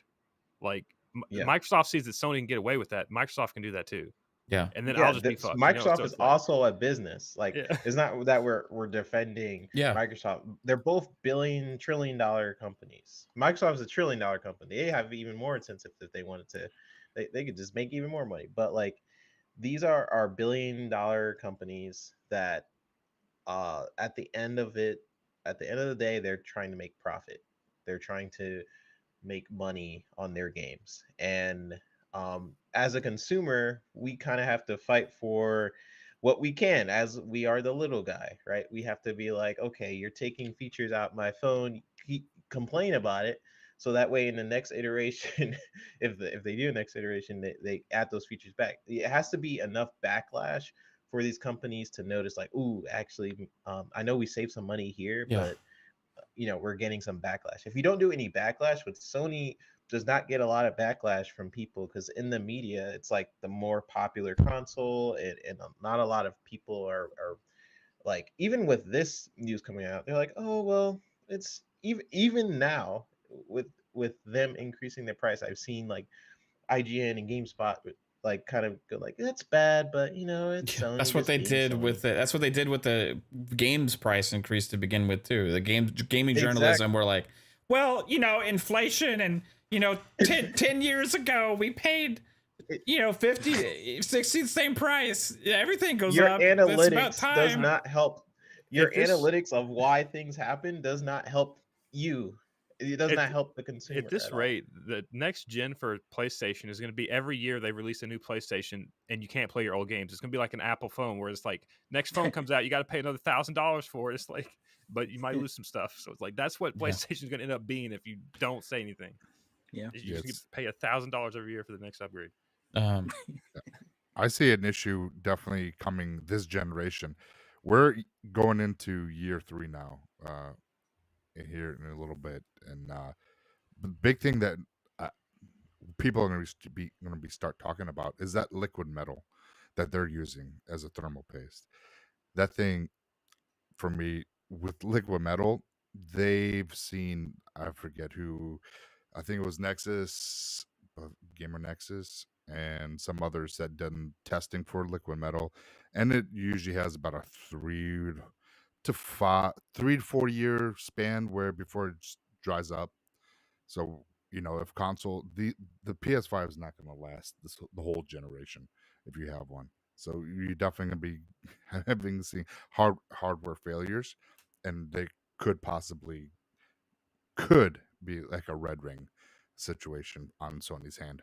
Maybe they're preparing for that, and that's why we're getting this price increase, so they can, they won't hit their bottom end that hard. Yeah, it's a lot with the hardware itself. It's a lot of speculation about what could happen with that stuff. I personally, we don't know yet how well it's gonna last long term, right? But there's people out there that do say that there's some issues with that kind of stuff. But we'll see. I personally probably won't have that problem, because I don't think I'm gonna play it enough to ever have a worry about it, like overheating or anything like that. I'm just gonna dabble in it every once in a while for the rare exclusive game that comes out that I feel like checking out, right? But overall, I enjoy the PlayStation, right? I enjoy a lot of the stuff in their ecosystem. It's just, I even feel like as a consumer, they're trying to take advantage of me, right? I cringe when I got to pay $70 for a game, and not just from Sony, but for any of these other publishers. I cringe at the fact that they just went up on price without necessarily having to. I understand the realities, and the people that out there defending it, right? They say they're not defending it. They're just pointing out that the sky is blue, the economic realities of the world. They're just telling everybody. But if you're not defending it, then why are you going on everybody's post that is upset and then explaining the realities to them? Like, what is the point of that? You feel like you have to explain to people the way inflation works and the way that economics works and stuff like that just for the hell of it? Or do you have a reason for doing that? Because by going on people's posts that are clearly upset about Sony this, wants, and Sony's like, yes, and you're explaining the you say realities that. of the world, is that not a defense? You know what I mean? Is that Ding, not ding, ding. trying to explain to people why this is happening? Isn't that what a defense is? You know what I mean? Like, they're ultimately, yes, are they affected? For sure. All these companies are. Can they weather it? Can they deal with it another way? Can they handle it without having to pass the cost onto the consumer and taking the easy way out? Yeah, make you pay by hour to play. Absolutely, they I can. swear. And that's the point that everybody's trying to make. And when people are just out there saying the realities of the world and stuff, instead of like being like, hey, like, what the hell, you know? Now, to granted, I've seen a lot of people say that I was not anticipating. I've seen a lot of people be like, hey, what the hell, you know? Like, I've seen some publications, I've seen some journalists out there Even Jason Schreier said it sucks, right? Like he even said that himself. Yeah. By him, So Yeah. it's interesting to see all this stuff. And here's the thing. I'm going to get to the super chat from Alvin. Thanks for the $5 super chat. Appreciate you, bro. He says August MPD coming soon will be used to justify the price increase, but the change came at the end of the month. Needs September MPD to really no impact. I don't think this is going to hurt them in the short term at all. I think they're going to sell out 100% in all of these markets. Appreciate the super chat though, Alvin. But where it will potentially have an impact is if they keep this way of doing things. They're starting to get an image, right? They're starting to get an image, and this has affected Xbox in the past. The Xbox got that image in the early Xbox One, that transition between generations at that time. If you can get that image, a mindshare image where people like really start seeing your brand as a negative, right? Then that's what eventually hurts you. And they're on the cusp of that right now. They're on the cusp of it because right now people are like, yeah, PlayStation rocks, but that's kind of shitty. You know? They tried to change that today with making that mobile game announcement or whatever the studio, but no one gave a shit but about that. But that's not going to help the mobile. That's not going to help the console gamer, the people that they're overcharged. They're overcharging. They're going back up on the price on the hardware. Like that's this what next month's for when they do a PlayStation showcase to be like, look at how shiny God of War is, you know? Hurry up, buy something. Well, that 100%, Jasper. And then good news. Absolutely. September happens when they have this showcase. People will be like, that's why it's worth it. Yeah, that's why it's worth it. Look at this. So Wolverine, yeah. Spider-Man 2, yeah. We got those IPs. God of War, yeah. Last of Us remake remaster 2, yeah. Gonna get it on my PC and my PS5, bitches. Yeah. They'll be all over that shit, right? They'll be coming all over the place watching these games, and they will. They'll be getting their extra $50 out of their wallet, being like, "Can I go to the UK just to pay for somebody else's PS5 upcharge? Like, book me a flight." Friday? No, I don't know. Okay. I'm sorry, but this is like that's what's gonna happen. People are gonna see. You're gonna see it all over the place, right? You're gonna see this stuff all over the place, it's and gonna be a sticky situation. It's gonna be like a scary movie. It's gonna be like that scene. There's gonna be fucking shit everywhere, man, and you're gonna be like, "Yeah, man, this is why it's worth it, guys. This is why people have This is why Xbox can't go up because they don't have this and that." PlayStation's got more Gamers TV have shows the coming out next year than do games. Gamers have the shortest attention spans. Like Sony knows that. Sony knows that gamers have really short attention spans. So this is bad news for now. And then that showcase happens, they're gonna forget. Yeah, maybe so. Maybe, I don't know. I'm sorry. I'm sorry. That is fucking hilarious, so Jasper. That's awesome. Thank you. Yeah. Shit. They will definitely people are gonna not be thinking about it during that showcase. And there's gonna be awesome stuff shown. And rightfully it's gonna be cool. I'm gonna be excited about some of those games. If they show Wolverine, I'll be right there with everybody else, right? Like, I'm gonna be all over that shit, right? Yeah. 2026. Oh, sorry. Wolverine's going to be announced as one of their mobile releases. everybody will shit themselves. Coming to mobile day one. Today. That would be hilarious. Oh. That would have been funny. That would be funny. Oh my god. Play Wolverine live service the game only on iOS and Android. Pay $5 per claw. You want to have all 6 claws? That's fucking... Yeah. It'll be their Diablo Immortal kind of. Yeah. Oh man. Oh my god. Yeah. Dude, that would be funny if it came out on mobile and PC only. Yeah. We're now releasing a Wolverine edition of the PS5. You can only play Wolverine if you have one of the Wolverine PS5s. Exclusive. And that's only bundled with the $1,000. PSVR 2. That's $800. Exclusive to the PS5X. See, you put this out there in the atmosphere, and they hear it, and when it And happens, Ryan's like, "Okay, Mav, nice." they're coming after you. Cool. You might be honest something, buddy. A console that can only play one game exclusively. You might be on to something. All right. You think Jim Ryan watches these podcasts? He's like, No. "Yeah." Taking No, notes. he watches ours. He watches. He ours. just watches Phil Spencer, everything he does, and does it a few years later, except for on the hardware division. You know, Yeah, Uh, and charging more for consoles. gaming subscription. That's a good idea. Yeah, Okay. it's on Phil Spencer's show. I'm not going to go that far and give people that much, but we'll do a subscription. We'll Okay. do something. Yeah. What do we got? What do we got? Uh, Game trials, we'll make him pay for it. Put games on PC, sell games to more people. I kind of like that, but I'm not going to do it right away. I'm not going to give them cross saves or any of that kind of stuff. I'm just make them buy it twice. I like it, Phil. Okay, you're onto something. They do everything Xbox does, but does it worse. It's like I like that idea, but how can I turn this into a way to screw people? Let's Smart do it. delivery. Yeah. Shouldn't they pay for that? They should pay for that. I like that, but you're not Smart charging delivery, enough. okay. No, we're gonna charge Game more. Pass. Let's give them. Let's put it in tiers. We'll charge them more later. What else we got?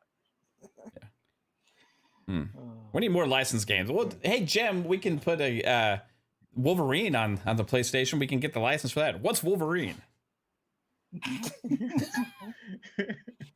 Oh. What's Spider-Man? Somebody explain, please. We have the rights to these things. Can somebody explain what a video game is? You know, like how do you hold this controller? Anyway, Is that what Jim Ryan sounds like? yeah, he kind of sounds like a drunk Daniel Craig.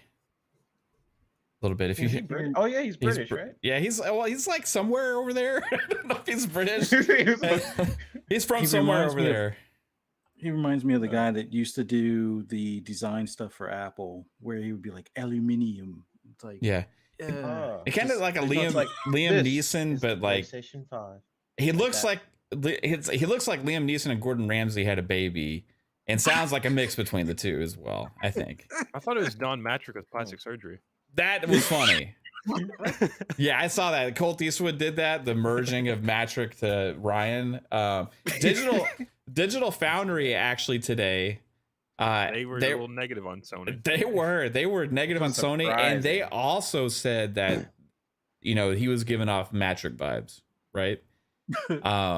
Which is interesting.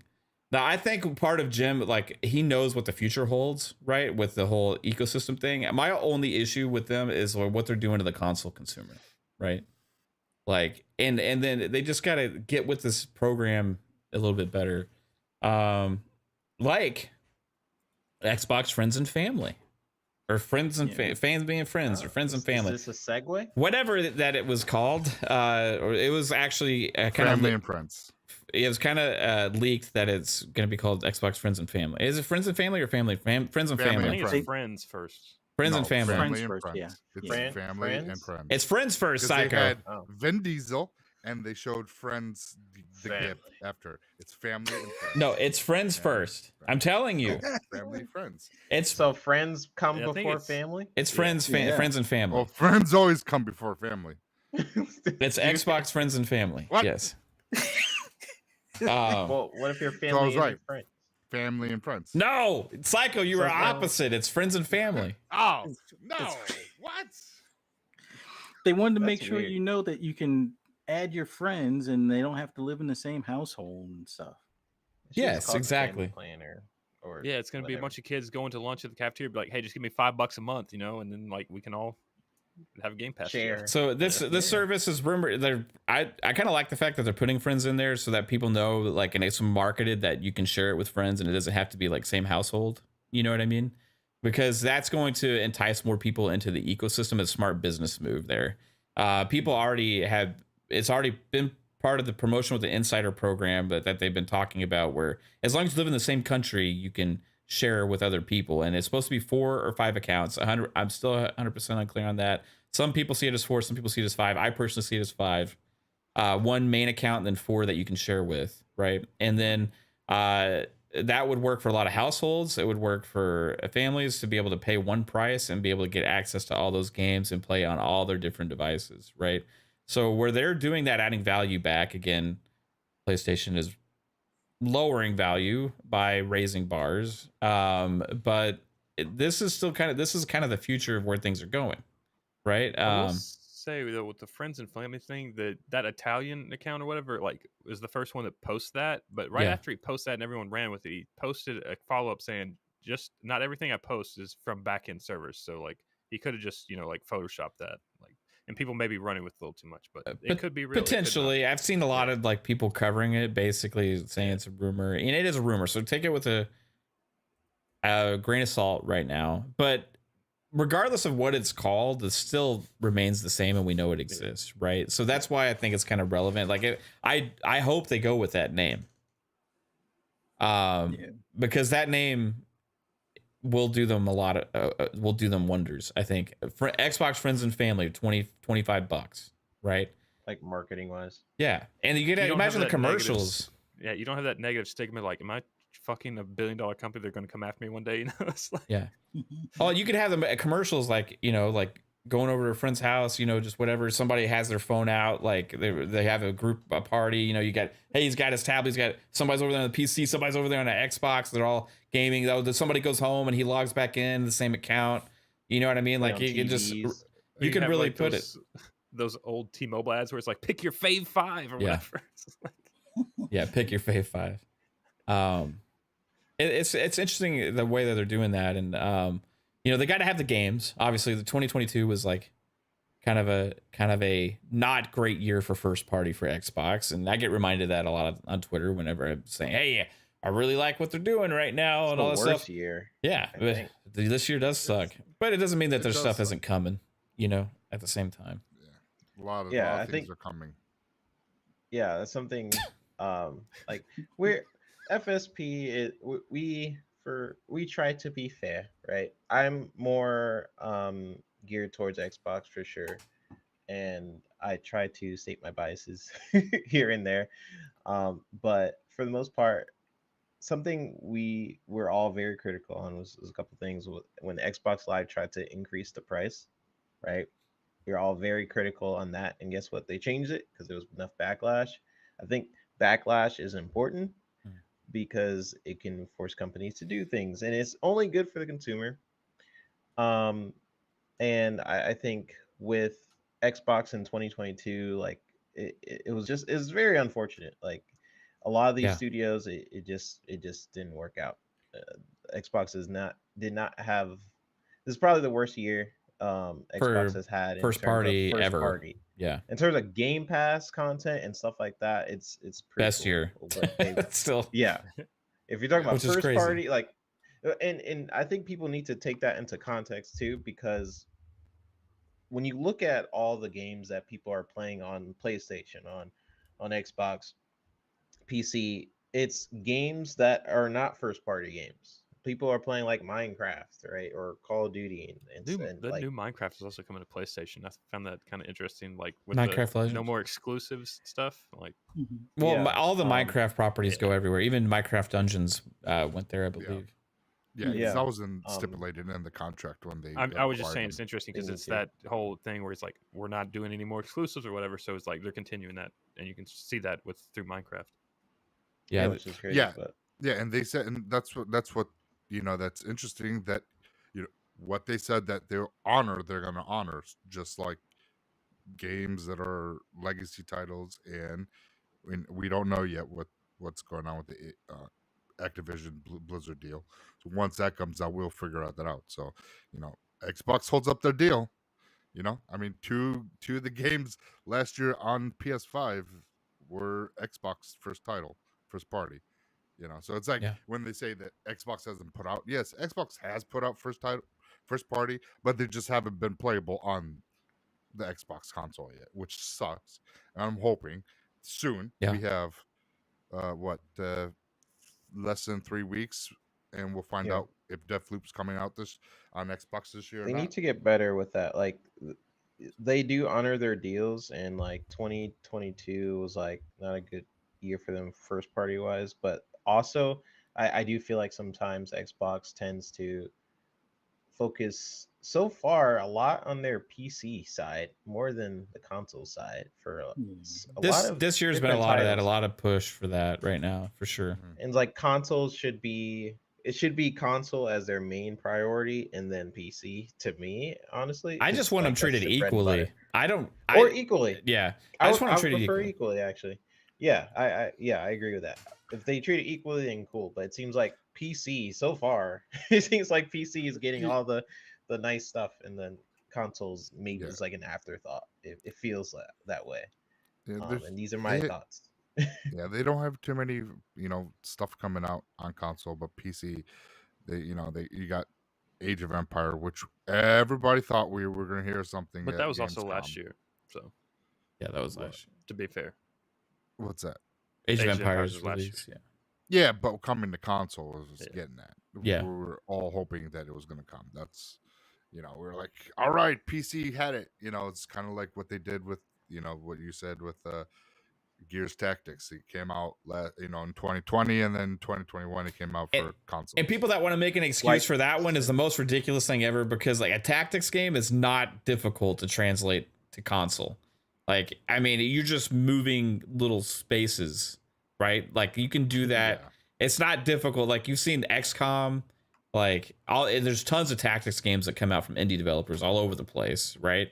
And it's not difficult to translate it. And what the system that came up with Gears Tactics, what'd you know? It works flawlessly. It wasn't difficult to translate that. And whatever their reasoning is, because it's happening again with the Warhammer game, where that. Yeah.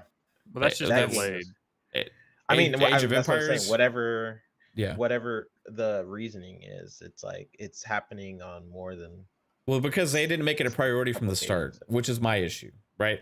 You don't release the game on PC and be like, oh, let's try and figure out if we can put this thing on console now. Because at one point when they decided they're going to make PC a focus, they decided that we're going to make sure we get all of these games day and date on PC, right? That are releasing on console. But for the PC releases, they didn't have that same energy, right? It's like, release it on console, then we'll see if we can figure it out after the fact. And in fact, the Age of Empires, one of the developers was in an interview shortly after the game released, and they asked them, they said, yeah, this is a time where we're going to figure out about trying to bring it to console. And it's like, what, you haven't even thought about it yet? Like that should have been just from the ground back floor. to like the old PC kind of mentality, like release it first on PC. If it does good enough and we have enough time, we'll just put it on console. Yeah. Like, Which I forgot about that mentality, honestly. Yeah, but they announced that's it true. both, though. They console and PC, and for the fact, yes, trying to graphically, it's not hard to get from to transfer it over to for console from PC, but it's the controls. But if you had the notion that it was coming to console, as Mav was saying, so put that in the priorities when you're building the game from the get-go, so when that time comes when you're ready to release it, it's already there implemented, and then you can release it on both instead of staggered releases that we're getting right now. That's the issue that and they made it a priority for console games that were traditionally never released on PC as well. You know what I mean? So like it's just like, get with the same energy. That's all I'm asking there, right? Like but besides that, like first party games obviously were, a little bit of a miss this year, obviously, with As Dusk Falls, which is a second party because Microsoft published, and Pentiment. We still have that to look forward to. We got also some deals that are some pretty awesome deals with Scorn coming this year, and High on Life and things like that too, that kind of feel like exclusives, right? Even though they're not. Atomic Heart, which looks sick. Yeah, that's still supposed to be coming out this year as well. So, but 2023 is so freaking stacked that honestly, I don't care, because once these games start releasing in October, there's going to be no end in sight all the way through 2023, it seems, right? It's going to be overwhelming. Like, save up your money now. Because the year of the backlog. It is. Yep. That's what, it's like, yeah, it sucks, but holy shit, it's 2023 is going to be massively. The avalanche of games that Pong and we have been saying on the show that are coming, and it's insane. It's literally third party and first party, at least with Microsoft or Xbox, are going to be announcing so many games in 2023, and I'm hoping that Sony has more than Spider-Man 2 to show. And just put this into perspective, guys, right? If they announce this family thing, right? If they announce a family thing, you're going to have 5 people potentially access to all of these games that are launching in 2023. The Wolongs, the Lies of P, the Starfield, Redfall, potentially even like something like Avowed. You have potentially Contraband as well. And then also all the third-party games that we don't even know what's coming in 2023 yet, except for some of the ones that I mentioned. All those. And you're going to be able to get access to those 4 or 5 people on whatever device you want. That is crazy value. And you can go and get a Series S for like $250 to $300. Some bundling a lot right now with free games. Or you can get a Series X, or you don't even need any of that. You just have to find that 5th sucker that you're never going to play with, because most games are 3 or 4 player co-op. So right, the 5th dude's going to be left out.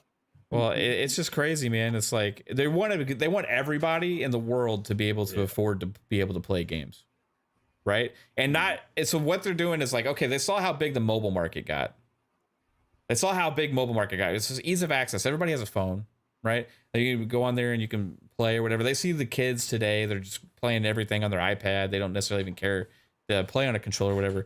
But they were like figuring out, okay, well, like all these people are growing up, like these kids that are used to all these devices are growing up. And they're going to want more mature games. They're going to want more experiences, but they're used to playing on all these different devices. They have all of these different things that Xbox is working on right now.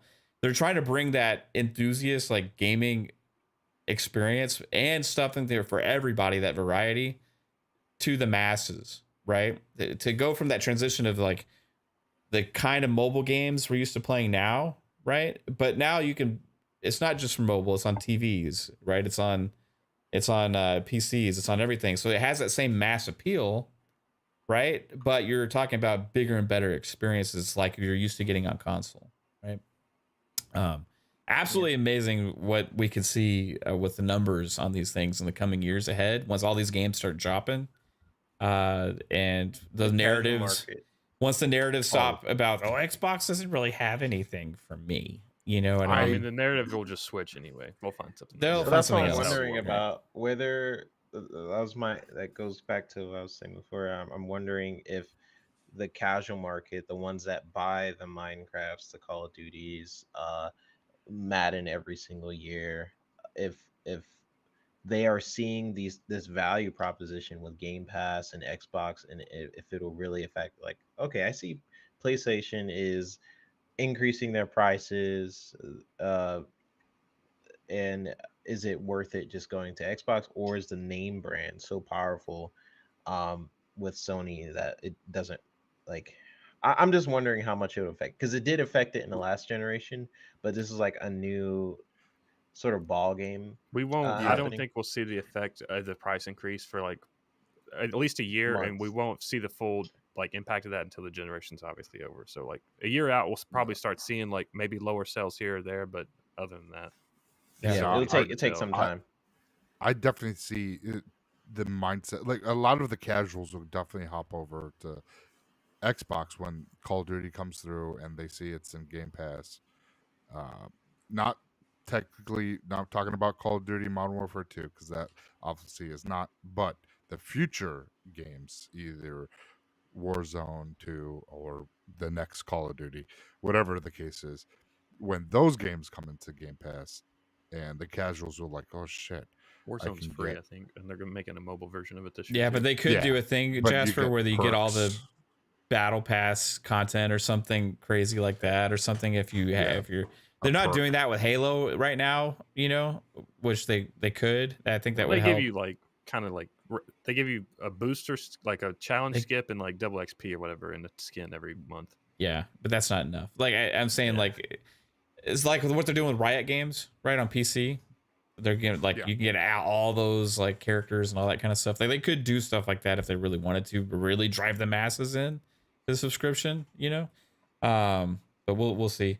Also interesting to note, Microsoft announced today that they are changing the licensing terms for the cloud for the partners around the world due to feedback from the EU, which was probably during the negotiations of the Activision Blizzard acquisition and the questions and answering, and they've heard from partners in the EU. Probably, I'm assuming that were discussed with this whole deal involving Activision Blizzard, and they're changing their licensing terms that will benefit cloud partners and consumers due to feedback from the EU, considering the Activision Blizzard acquisition. So it's very interesting that they have made this announcement right now. It was just come out recently that the EU may be taking a longer look at the deal or whatever again, which we kind of had anticipated.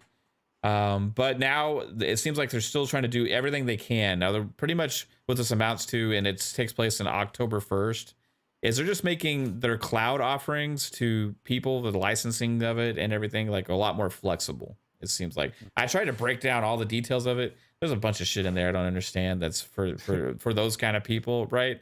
But the gist of it is they're opening up the flexibility within their licensing of the cloud to their partners and stuff, that people that are going to be utilizing it, because you have big companies like Sony and like other people that are going to be using these systems to drive their consumer base, right?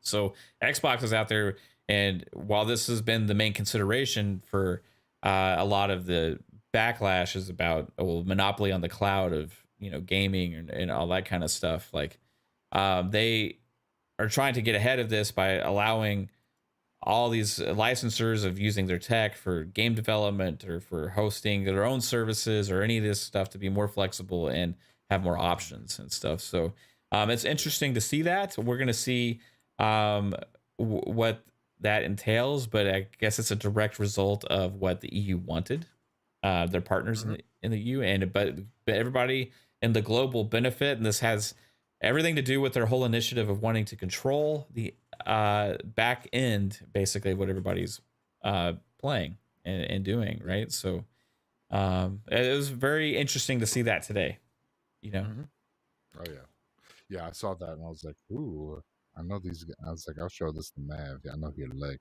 Yeah. He'll see that. I had already seen it though. Hey, appreciate it though, man. Yeah, I know you always got me. Yeah, that's right.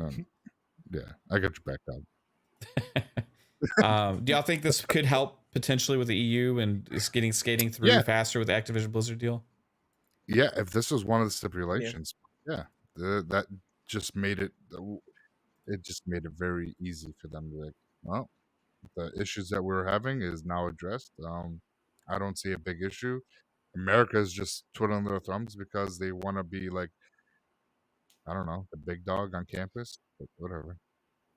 Yeah, it's interesting why that would be an issue for the Activision Blizzard deal, though. Because they control the cloud that's running all of these services, right? And that but they're just buying Activision Blizzard. That doesn't have any fucking thing to do with that already, It's like because they're challenging the Game Pass subscription model and this fact that they host the services that a lot of these other game publishers are going to have to be ran on, right? So they're like Stadia and the Lunas that have the Well, it's kind of like, even though it's a frivolous lawsuit, it's kind of like the same type of thing with kind of getting ahead of any lawsuits like what Sony's going through.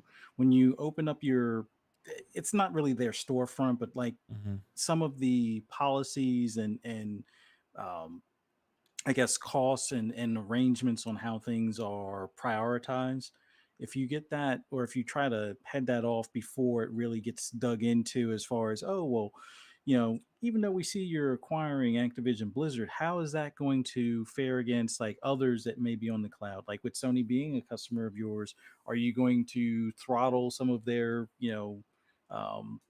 endeavors on your system, or is it going to be that, because Activision is your, own company, are you going to like magically waive all fees versus like what fees would be for like a competing brand type of thing? So if they can kind of head that off before they go back and forth on, well, we want to see more details of each contract, or we want to see more details of, what you've done prior. I guess they're trying to kind of save time and not really abide by anything, but at least conform or compromise to some extent what they will probably ask for in advance. So I think this is one of those things where, to show that they're being a good guy in good faith type of deal for any future companies using their cloud system versus other cloud systems that are out there. This is like, oh, see, we're the good guys. Everybody can come in and it's a fair price, and we're not going to throttle anybody because of this stuff. And yeah, so it's Yeah. kind of makes along those me lines. it makes me wonder, like, for their other deal, like other companies that are getting acquired, what do they have to sacrifice? Because it feels like, I don't know, it feels like they're definitely Microsoft I is guess this is a mass. huge, It is a huge deal, $70 billion, and they're a massive tech giant. it's one of the So biggest deals. So I do take that it's into the biggest deal consideration. ever in gaming. And also it's when it's Microsoft, like a $2 trillion company or whatever, anything that they do, like an Amazon or a Google or a Facebook, sorry, Meta, is going to be scrutinized more, because when they're acquiring things, it's adding to their already dominance in markets, right? So they just over scrutinize it for the show of it. Although with gaming, there is no monopoly even possible right now. But where there is potential for a monopoly is in the cloud of gaming, which Stadia has really struggled to get any foothold. In fact, they even ditched the name Stadia now. I think it was going to be Google Stream or something like that. Google has struggled to gain a I feel foothold like with anything. Google just sort of backed Yeah. off a little bit. Luna is not really gaining a lot of traction, really, or anything like that. But you have this Game Pass xCloud thing, and they're keep adding stuff to it, and they keep making things bigger and better, and adding more value, and it's going to get more and more enticing. However, it's too early for them to consider a monopoly in an industry that's just now really taking off. So this is about Microsoft setting that, like Fuzzy said, setting the groundwork of that, like now being like, we're going to be nice. We're trying to make sure that we're going to be nice with this, but Well, no one's going they to want to make abandon their they just want to try and ecosystem make they've been sure. with for 15 years to go to Google and be like, well, great, I have nothing that I've already bought, so I'm just going to start from scratch. Like, no No, one's going to do But that. the exactly. power of Amazon and Google is the fact that they could buy their way They to could buy the their way into it, top. right? Like they Like could buy Sony. EA, which was rumored Sony. last week, right? They They could buy buy Sony. PlayStation. They Here's could. the thing. I'm in the camp, like, Sony has a lot of debt. And I do think I'm surprised they're making acquisitions, honestly, but I do know that they do have a budget per year that they do uh that they use to acquire different companies and to run their businesses, but they do have a lot of debt, and I do wonder sometimes, would they become a publisher at some point from a bigger company like EA and Amazon? See, I think if I think anyone's it's gonna do more it, likely Sony merges with like someone like Samsung or LG. I don't. mm, I just feel like they've like always kind of focused more on like their TVs and appliances, like, and I think when they would get absorbed into that, then they would have to like kind of maybe rethink their gaming side. I don't know. makes sense. I mean, Sony. I was saying this before, but like their PlayStation business is what makes their money. That's Yeah. like their bread and butter compared, especially comparing to their other markets. Like they make pretty smart decisions with um different IPs that they have, and like with having Spider-Man, I feel like has saved them, because a lot of their movies were losing money. You can like just backtrack, look at their catalog of movies that has released underneath Sony. PlayStation is like the one Morbius. division. Morbius. Oh God. I think Men in Black is Men in Black. That's I don't know. TriStar. So yeah, I think so. Um, PlayStation is like the one part of their business that makes money, and that's why it's so important to Sony for PlayStation to make money. Yeah, I just Which don't see Sony selling to a Western company. I think they stay with someone over there. is Maybe. LG's not Japanese, right? I think they're No. Korean. They, if you know history of Asia, they would just as soon be sold to an American company over merging with Korea. That's a never going to happen thing. That without getting into the background of Japan and Korea, you will Yeah, that never makes sense. find those types of companies merging. You will find more of they will go to an American, like perfect example. Look at Toyota with GM back in the day.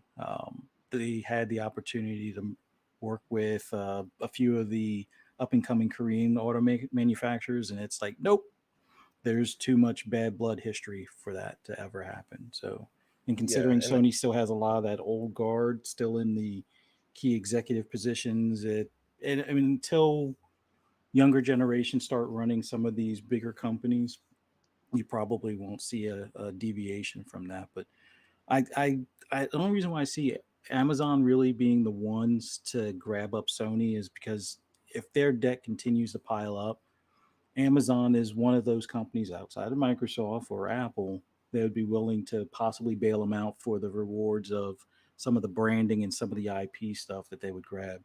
Merging with another company wouldn't really benefit Sony unless that other company has more wherewithal to absorb their debt. Um, and Apple, way back in the day, like early 2000s, was real close to doing an acquisition of Sony. The drawback was Sony only wanted to sell off their non-profitable divisions, and Apple wanted everything because Apple wanted at that time to make a real TV, which would have been rebranded Sony TVs.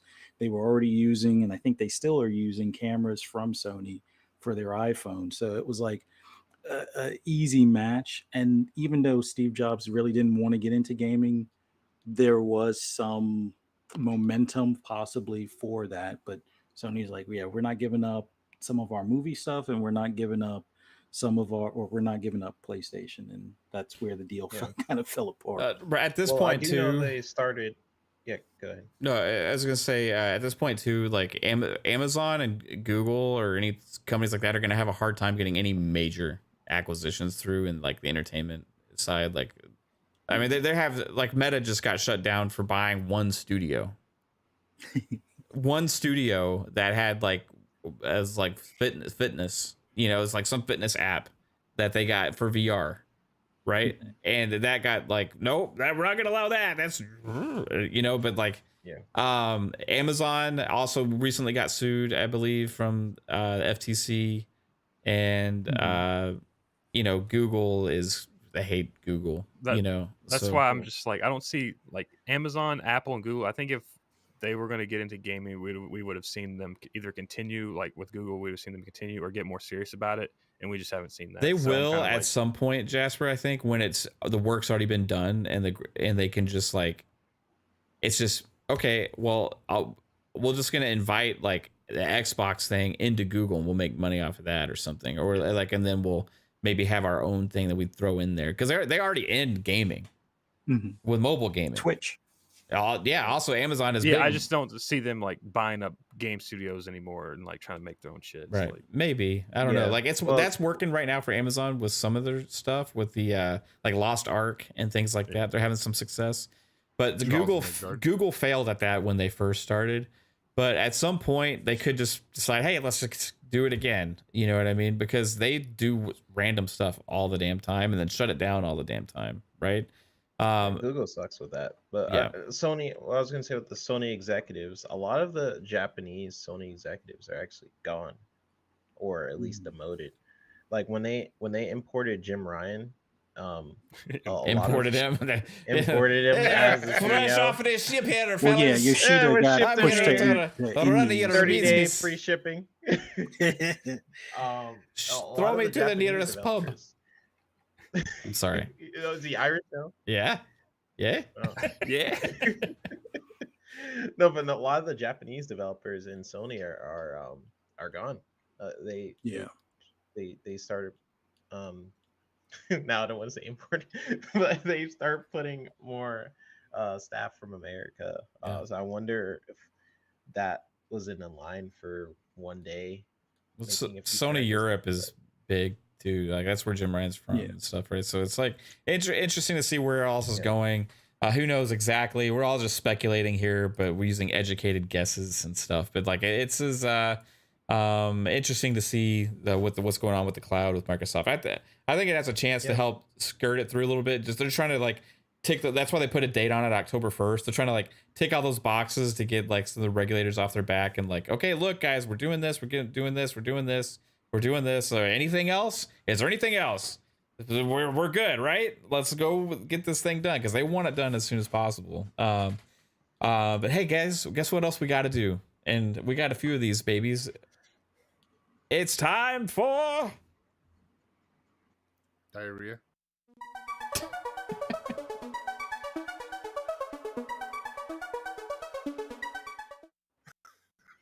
No, not diarrhea. Tidbits. Psychonauts. The timing. The timing of that. Wow. That was good. That was good timing. I That gotta was give really it to good you. timing. Oh, fuck. Oh wow. All right, let's bring up some games here, guys. I'm gonna get this going here. Gotta share this baby out. Dun, dun, dun, dun. Oh, Destroy All Humans 2, Jasper. We were talking about this before we started here. Yeah. Let's show a trailer for Destroy All Humans 2. It looks like Destroy All Humans 1. Cool. You get a little more weapons and stuff. Yeah. Crypto is back. Not cryptocurrency. I think it's still in the decline.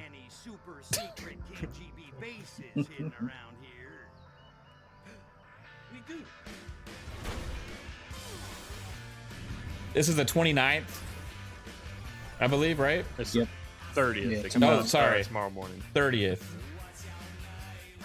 $40. Comes out at 9 a.m. Eastern time.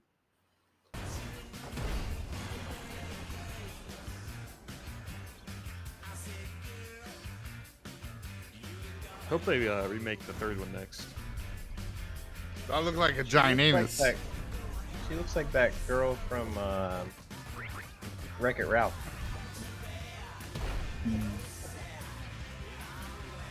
Looks like Plants vs. Zombies. If you It's buy the four-player? if you buy the $40 edition, they also include a co-op game they made to put out a couple months ago called Clone Carnage, where you go through the first game's levels with co-op and just like do fun like party games and stuff. Oh, that's cool. Yeah. All right. That was Dang, why that is one. that a pre-order though? That's a pre-order bonus. That's weird. This game's getting some hype, actually. It's called Immortality. It's coming out on Series XS, PC, iOS, and Android. Sam Barlow. And this is Game Pass Day 1. I love Sam Barlow. He's awesome. Now, marvelous magic will turn the next 60 He did Her seconds into a Story. commercial. Yeah.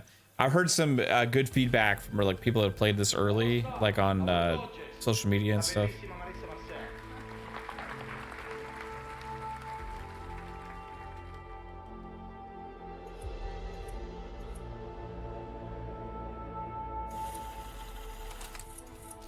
What is your name?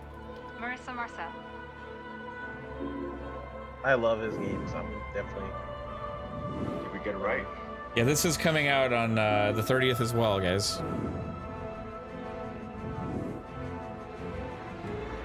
Give us a turn. He's not who you think he is. Are you honey? Is she okay? Immortality, an interactive movie trilogy. So it's, because it's Heck yeah. a trilogy, I wonder like when the next one comes out. Bro, did you say now you can proposition me? Well, that's interesting. Okay. The other game on You the guys- 30th that you might want to go up to is the Commandos game.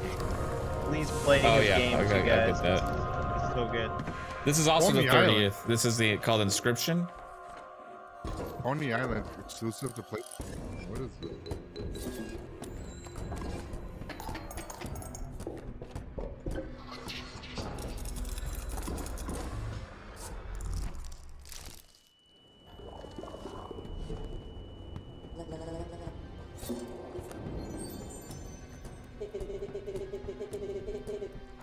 Fucking Banjo Kazooie, yeah.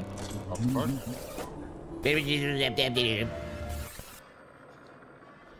I've seen this before on another trailer somewhere. I don't remember where.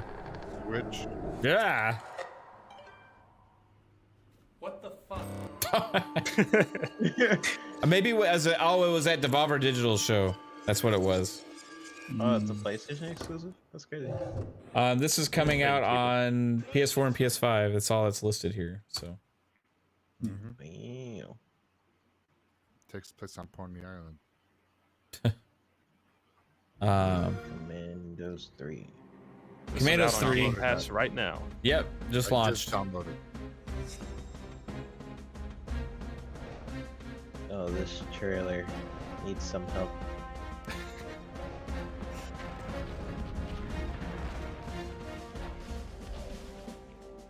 just looks so fun.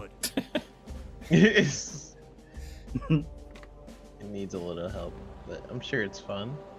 I used to love these games back in the day. Oh, it's remastered, so this is Yeah, it's like a older game. 20-year-old game. Yeah. Okay. Yeah, this is not a new game, 3-bit. This is a remaster of an old game. Okay. I forgot you're Okay, younger. that's You don't fine. remember Commandos. I don't.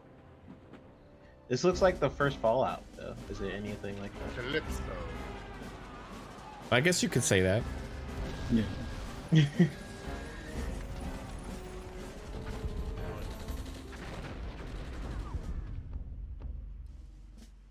Out now, Oh, it's guys. on console. Yeah. Wow. Okay, Yes. that's how you're supposed to do it. Commandos 3 Rated T for teen. mastered with historical and Teenage system. Mutant Ninja Turtles. Yeah, this Let's is go. PS4, 5, Xbox One, XS, Switch, and PC. $40 I think there's 11 games on the in 30th. this. Yeah, this is one of those classic collections I am getting. Get a slice of the action. Oh, you can fight each other? Oh, that's cool. There's 11 different games in it, so that's the Turtles fighter game, I guess. In there. Hmm.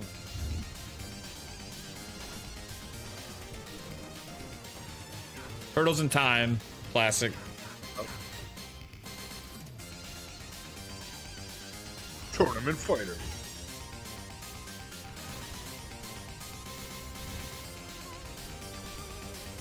Oh, I played that one.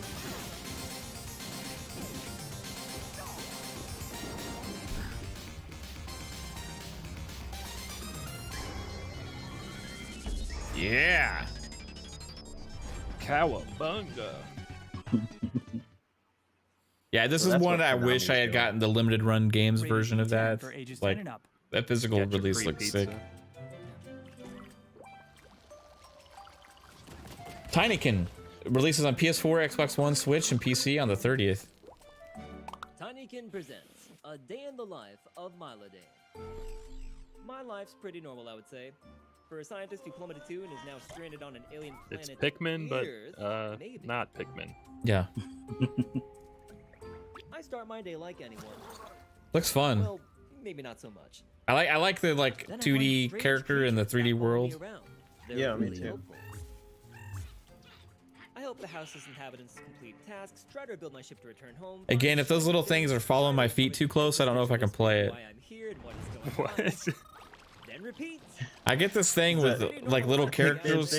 You know, what's the game on PlayStation where the little Halo? little turds follow you around the whole time? You'll find Oh, out the live on August something 30th. spirit or And you can get a sneak Kina peek or whatever. Kina, it is. yeah, Oh, Kina. Kina, yeah. I can't play that because I have the feeling constantly that I'm gonna step on one of those little fuckers. You know. Just kick him, pun him. Pikmin. Next is Ooblets. Xbox One X and S, Switch and PC. This game's already been out before, right? I mean, or I just seen this trailer like 20 times. I think it was like an idea at can't Xbox play this back one in 2019 or 2020. Okay, I've seen this a long time ago. It's $34.99. Oh, at least those little things grow up, it looks like. You say you won't kick them. Lots of Pikmin likes.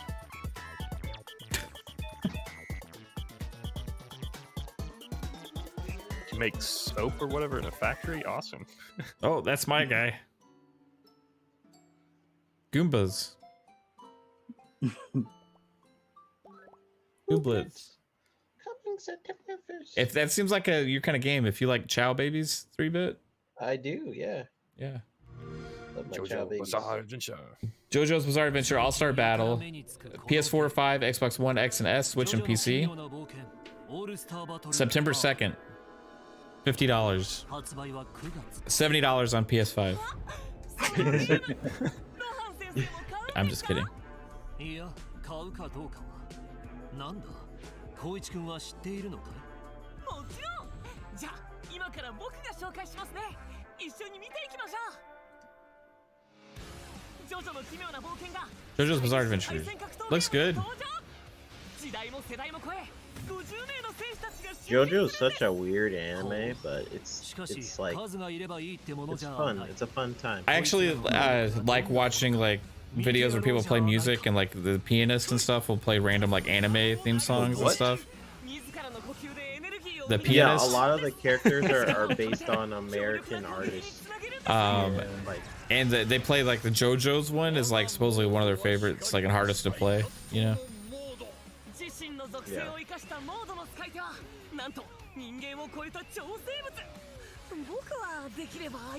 It's not like a great introduction anime, but it's a great anime. Like if I were to introduce someone to an anime show, I wouldn't say JoJo. But... Is this a Namco, a Bandai Namco game, or? I don't think it is. I'm wondering who the publisher. sure I guess it we'll will find tell us out. at the end. Yeah. Because you know, How long is this trailer? it's only 10 more minutes. No, I'm just kidding. I'm sorry. It is pretty far. It is 5 minutes. I'm gonna skip to the end here. We've seen enough of the awesome gameplay, right, guys? Yeah. Yeah, it looks sick. Actually, like really. It's a good anime to watch. Yeah, You know what? I may pick that up. I like 2D fighters, so I haven't played one of the JoJo's games. 9-2. Okay, it says some Lucky Land. Wait, what? Bandai Namco. Bandai Namco. There you go. Aw. I was was trying right. to read that fine print too. I was like, Okay, all right. Next up, we got. I forgot to get the link ready. Sorry. Next one up is interesting. 3-bit, you missed Sword Art. That's the only one Oh, that yeah. people get into. Build forgot the about ultimate Sword Art. brawler in Lego Brawls. Lego, Dash your way another to the brawler top game. and unlock super rare parts. My God. Go They, wild, the thing is customizing though, your it came out. It's With coming over out after 77 multiverses, and you got to pay $30 trillion for this one, so it's combination already options, filled. anything is Yeah. possible. Let's give it a try. $40. We'll pick some hair or a hat first. And now a head. Choose a I mean, Lego torso, Lego or toys would be get great for a ridiculous with it. brawler, but yeah, We'll if go they with had some released this like a overalls. year ago, I think this Pick would be some pants. the go-to. And It'll choose get some your power. brawler enthusiasts. Some of them will What's the point of winning without probably get it victory? just because they love brawlers so much. Like, oh, I want to play a Let's Lego one. name our You know? brawler. But is it on Ready to Game rumble. Pass? No. No. It would have a chance. It would have a chance if it was on Game Pass or something like that, or if it was on. Because they need more. They need more like kid games on the Game Pass. What does your ultimate brawler look like? Mechanically, it looks fun. Yeah, I actually never seen this game. That looked pretty cool. Xbox marketing rights should have been a Game Pass. Well, I think that's just the Xbox trailer, right? Oh, okay. Maybe I don't know. Spike Chunsoft. That's the name of the game. All right, that's it. It's coming out on. No, I'm just kidding. Yeah, what? Unreal Wait, was that Engine's last name of the game game. free to play? Yes. Roger. This is What, Lego? No, it's $40. Yeah. No.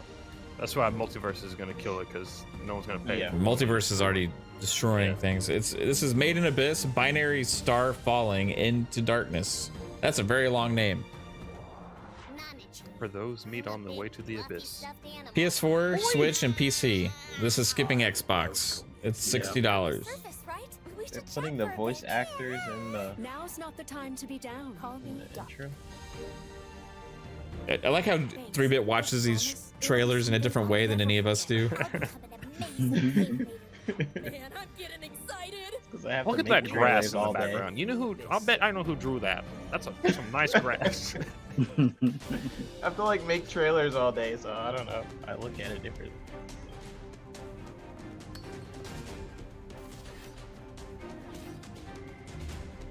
This is it looks like an old school RPG-ish game. This reminds me of a game I will never ever find again because no one knows the name of it. Made in Abyss, binary star falling into darkness. Can't you remember that, 3-Bit? This is not it. It's made by Spike Chunsoft. I can't believe you can't remember This is that. One game on PlayStation 1 where you go up this mountain and you're like a little kid. It's like a Japanese game. We're, If anyone we're, knows what game I'm talking about, then message me. we're about to have a Where you challenge. go up a mountain. You can go up a mountain. You're like a chibi character. You have like a sword. Ice climbers? I'm pretty sure it's PlayStation 1. No. I played on the PlayStation 1, but I can never find the game again. So one day. I have a challenge for you guys. Can anybody name the game that was just shown without looking at our Twitter DMs? Made in the Abyss, Binary Made in Star the Falling Abyss. into Darkness. I just remember Made in Abyss. I Yeah, just remember the Abyss part. Damn it, you got it, Jasper. All right, guys, here's the big release this week. You bought it once, and you've bought it twice. Can you buy it 3 But times? can you buy it 3 times and this time for more? I did it for GTA. Without multiplayer. The $70 version of The Last of Us Rebuilt for PS5 Part 1 Edition Remaster Remake is coming soon on September 2nd. You bought it twice for $60 each time last, but it's even better now. And it's 70. So it's rookie numbers. It's you the know, premium experience. without the multiplayer. Yeah. Gameplay but enhancements. we're gonna see, you know, those animation improvements and those visual enhancements, and we're gonna Some see AI. some AI enhancements that. Do we really need to show this game? Yeah, we gotta show it. We gotta show it here. This is coming out this week, guys. A remaster is really more of a tech art endeavor. This was remade from the ground up.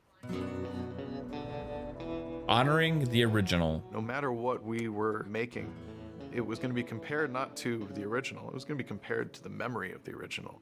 It became pretty clear that this is going to require more than just like a remastering approach. We really want to recreate this for the technology as opposed to putting. I would love to hear the marketing of the remaster originally. You know, does it sound a lot the same? Improvements you know? in character rigs and facial I don't rigs. remember. The characters were rebuilt. We didn't just take the original model of Henry and Sam. We built a new Henry and Sam. We only take what we have to. Let's do a side-by-side review. It would stop multiple times just to be like, oh my gosh, just look at that. Things that make like the No shirt doubt it wrinkle, definitely the looks muscles better. form correctly. Yeah. Facial details add such a layer of richness and life to the character. As someone who wants to play this game again, is the thing I'm most excited about. But they just took The the scene at the beginning of the game, that was a one lot that of the terrified assets us away to remake. to get When it to Joel look. I love cradles Last of Us. It's one of my Sarah favorite up to games of all him, time. and It you just see their frustrates the heck cheeks out of me smashed watching together, this. the tears streaming down the face.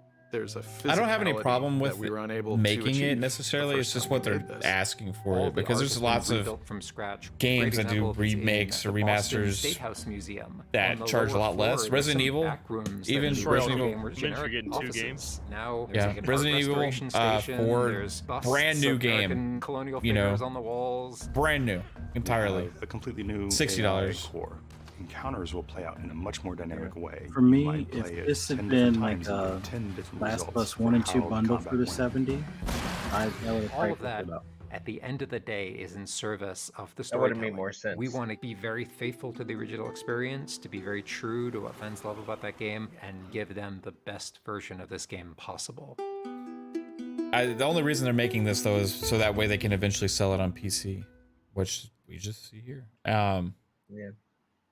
Graphics are amazing. I love the story for Last of Us. It was one of my favorite games for a while. They Just like definitely- it's not worth $70. If Xbox was going to do this, they would have made the first one and the second one in a package deal with all the DLC like a year before the third one comes out as a Yeah. collection for 60. Like, Yeah, and include the multiplayer. Yeah. Like goodness, the graphics look great, the cinematics and everything. But notice how a lot of the marketing material for this game is not the gameplay; it's the cutscenes. Yeah. Or like little mini moments. They don't go like, we also enhanced the gameplay similar to like Last of Us 2. Yeah, where they you talk can about crouch, the you can- animations are improved. That's a very like vague kind of statement. And we've seen shots side by side of some of the snippets people took out and they recreated the scene in playing Last of Us and to show it's like exactly the same. It's like with more some of the tears movements and now. stuff, so. Like that counts as animation technically. For those that haven't more played tears. it before yet, you know what I mean? Like, awesome. I personally myself would wait for a sale, you know. I'm not interesting to see if gonna they go buy charge it. 70 on PC for it. Yeah. I bet they That's do. probably why it's also in development, because they're like gonna wait a little bit, gauge how this one does, maybe, and then they're like, okay, it Charge wasn't 80 too for it on bad. PC. 70. Is that a 80. put extra work? Yeah, they're probably gonna gauge the reaction of Yeah. how it releases on console, because there is, like, you go in their the comments, there is some backlash, which is kind of, in my opinion, much deserved. Like, you remake a game the third time and you're charging 70, and you're not even enhancing the gameplay in any way. Like, come on. And then you're taking away game modes. I mean, we talked about this, but it's just like it's so crazy. I don't think it was needed, but it is nice to have. If you are gonna have it, it should be 70. Yeah, it's no Made in the Abyss, a binary star falling into darkness. I'll tell you that. Also, I forgot to mention this Exactly. earlier. We were talking, I got so sidetracked with all of our discussions and stuff, but like Xbox also did announce, or it wasn't an announcement, but it came out from the insiders today about a UI revision with the My Games and Apps, the library on there. Windows Central did an awesome article breaking down all the improvements with that, and I think they were onto something with it, where it looks like they're getting prepared for other libraries to be added into the system, because the way that it's going to work is you have your library, and then there's tabs at the top. You can flip between the games you own, Game Pass, like EA Play, games with gold, and then like potentially Ubisoft Plus, and whatever else comes. The thing with that, though, I feel like the current UI works better for that, because there's like room for like 4 more spaces on the current UI, whereas with the new one, you're gonna have to scroll off screen to find it. Yeah. No, you don't. You don't have to scroll. You just use it. You just like bumper over on the top. Yeah, but if they keep adding more libraries, eventually you're gonna have to scroll. Right. Or just quickly. You remember like blades? Remember the blades on like the 360? You just like left bumper, right bumper, real quick. Like go to the different tabs. Like with the current one now. Like Have you guys? you would have to. Have you guys played around with it? Have you looked at it? Not the alpha. I don't want my Xbox to break. So yeah. So, well, I've been inside. I've been an alpha skip ahead since 2000, and I've been in there for a long time, 8 years or something. yeah, I got burned on an Xbox One. Yep. So yeah, It bricked I one of did my too. consoles too. Yeah, it was bricked like, it, but fuck then I that. got a replacement, and so I just. And you stayed in stopped the it. alpha ring. Yeah, why not? They keep you stay in the alpha ring, you get a lifetime warranty on your console. So yeah, I'm going to do that. right. So, but yeah, it's like full library. It shows all the games, everything that's on your console, and then owned Xbox Game Pass, which is cool. Is now once it's in that tab, it shows you the play later games, the recently updated games, and the leaving soon games in that. And then if you want to go into the actual app, they have the app right next to that. And then same thing with gold, it shows you the games of gold, deals with gold, and then if you want to subscribe to Xbox Live Gold, and that's all the game of gold deals. Same thing with EA, recently added the game trials and then the app for EA Play. And then if you own apps, it shows all your apps right there. So Right on. It's really cool. I think it's something that we're gonna have to get ahead of, with this, kind of figure out a way to introduce the different ecosystems that are going to be coming in there, right? For the subscription They could services. just do and it stuff. below it. They could just. No, put it I mean underneath. that's why they did it. I think that's one of the reasons why they did this. If they're adding more, right? Like because Ubisoft Plus is supposed to be coming soon, and then if there's another thing after that, or then there's another thing potentially, you know what I mean? Like who knows? What if they add Xbox? What if they add PC Game Pass, right, to it eventually, right? Or cloud gaming only, a cloud gaming tab, right? Or they put the PlayStation streaming service in here. Who knows? Maybe one day. Xbox is your one-stop shop for all gaming. That would happen if PlayStation would allow Xbox to go on to PlayStation, and Microsoft would be all for that. Yeah, they would embrace that 100%. They want a Game Pass on Switch. If they could get Nintendo games on Xbox, Phil Spencer would be like, "This is my vision. We have accomplished it. Everybody can play together around the world and buy whatever devices you want. That's happening." You know what I mean? But I think we're still a long ways off from that. But it'll be we'll see. Hopefully it's faster than we think, right? But guys, this was an awesome show. Chat, you guys rocked the whole way through here with great conversations. Engaged, I love it. Engagement is absolutely amazing from you guys always. So appreciate the support, appreciate all the likes and shares and subscribes and all that kind of stuff that you guys do. And even if you just stay here for a minute or tune in after the fact, or you show up and you're like, who the fuck are these idiots, and then leave, I don't care. Appreciate it. All right, so let's get everybody out of here. 3-Bit, the amazingly talented one. Where can everybody find you, sir? Everyone can follow me on Twitter at i3bit. Some of my commercials went live. Did some commercials for Deion Sanders, so check it out. That's on Deion Sanders' Twitter. It's called the Gap Goat campaign. Sweet. And so yeah, check that out. I am on this show, and that's pretty much it right now. I try to make the ultimate when I can, but it just gets crazy. But yeah, appreciate being here. Good to see everybody in chat. You guys are awesome. Always good to see everybody bouncing in chat and being along with us for the ride. So thank you. You got to meet Primetime. Yeah. That's awesome. Prime. I used to pass his house all the time because he sold that house, though he doesn't own it anymore. But I used to pass it all the time, working in that area. He had this huge house with all this land. Texas? I don't know if he still does. He did. He lived in Prosper, which is just north of Frisco. If you live in the Dallas area, and he had this huge house there, and I was working over that area a lot. So, but yeah, it's cool guy. Isn't it cool? Mellow fellow from outer space, the one and only man with diarrhea, Psychonauts. What? That's what you said earlier, right? Did you say you had diarrhea? I forgot. Yeah, and then No, you said that Yeah. we were going to show some diarrhea. That's what we were going to show. So. Oh, it's time for, and then you said diarrhea. I thought that meant that you had diarrhea. No. Oh, okay. No. Glad we cleared that up. Yeah, I'm glad. Yeah, we got clarification. For the audio listener. Well, you have your camera off, so there's no proof 100% that you're not on the toilet right now. Well, I brought my computer and my mic set up into the bathroom. Well, I mean, if it's that bad, you may have to permanently sit in there for a couple of hours. Yeah, it could be. Maybe you brought the toilet into the computer room. Yes, without the plumbing. What do we? Let's just get on with it. All right. So yeah, you guys can find me everywhere, not on the toilet, apparently, and you can find me on social media, Psychonauts. You can find me here on Mondays, and you can find me on Fridays at Xbox Ultimate at 9:00 with everybody shitting, having a good old time. Yeah. And I just want to say, hey Jasper. Yeah. How you been? What are you doing? What are you up to? On a podcast right now. Okay. Doing good. Yeah. Yeah. Right. Cool.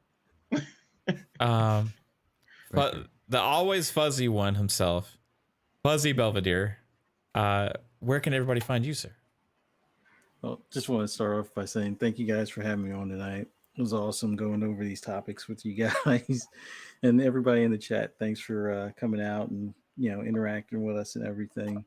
For those that just want to hear my rambling thoughts on anything gaming related, just follow me on Twitter at fuzzy_Belvedere.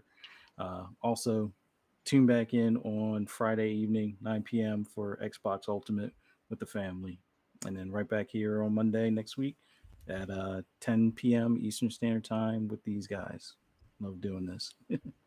Right on, man. Appreciate you as always. And then we have the lore master himself, the Debbie Downer, the realist, lore master Jasper. Where can everybody find you, sir? Lord Jasper on Twitter, Lore Master Jasper on YouTube. Tomorrow morning, I'll probably be streaming either Battlefield or Destroy All Humans, whichever one kind of goes live first. I'm sure Battlefield will probably have a delay because their updates aren't great. But I'll be doing that, and then FSP is Mondays 10 p.m. Eastern, and Xbox Ultimate is Fridays 9 p.m. Eastern. That's where I'm at. That's what I do. Check that out. Have fun. Right on, man. Appreciate it. And this is like when I watch PTK show or whatever. It feels like at the end on the outro is just like fun speculations channel on fun speculations channel, especially this past week because it was Jasper, Fuzzy, and Pong, right? So it was like, okay, you know, but guys, if it gets repeated, however, if you do want to check out everything we got going on, right here on Fun Speculation, exclusive on YouTube. YouTube. That's where you get your brand. You build your little empire and then spread out your minions to other shows. We need more panelists so everybody knows about Fun Speculation. No, appreciate everybody again though, for real. And you can follow on Twitter at Fun Speculation, find out game streams when we go live for that, when we have a random video or co-stream or whatever we're doing, as well as all of our shows that we have, which includes this one, like the guy said, Mondays as FSP. I can't remember right now. And then Thursday is PM in the PM at 7 p.m. Eastern. Pong, Soul, and I will be live this Thursday as well. We had a huge show last week after the craziness, the price increases and all that stuff. It went crazy long. Probably won't be as long this week, but we'll still have plenty to talk about. And then Friday's Xbox Ultimate Podcast, 9 p.m. Eastern Time. And we'll be having episode 104 on Fridays. So looking forward to that, everybody. Appreciate you. And I hope you all have a fantastic night. Take it easy. Bye. Bye. Bye, everybody. Later.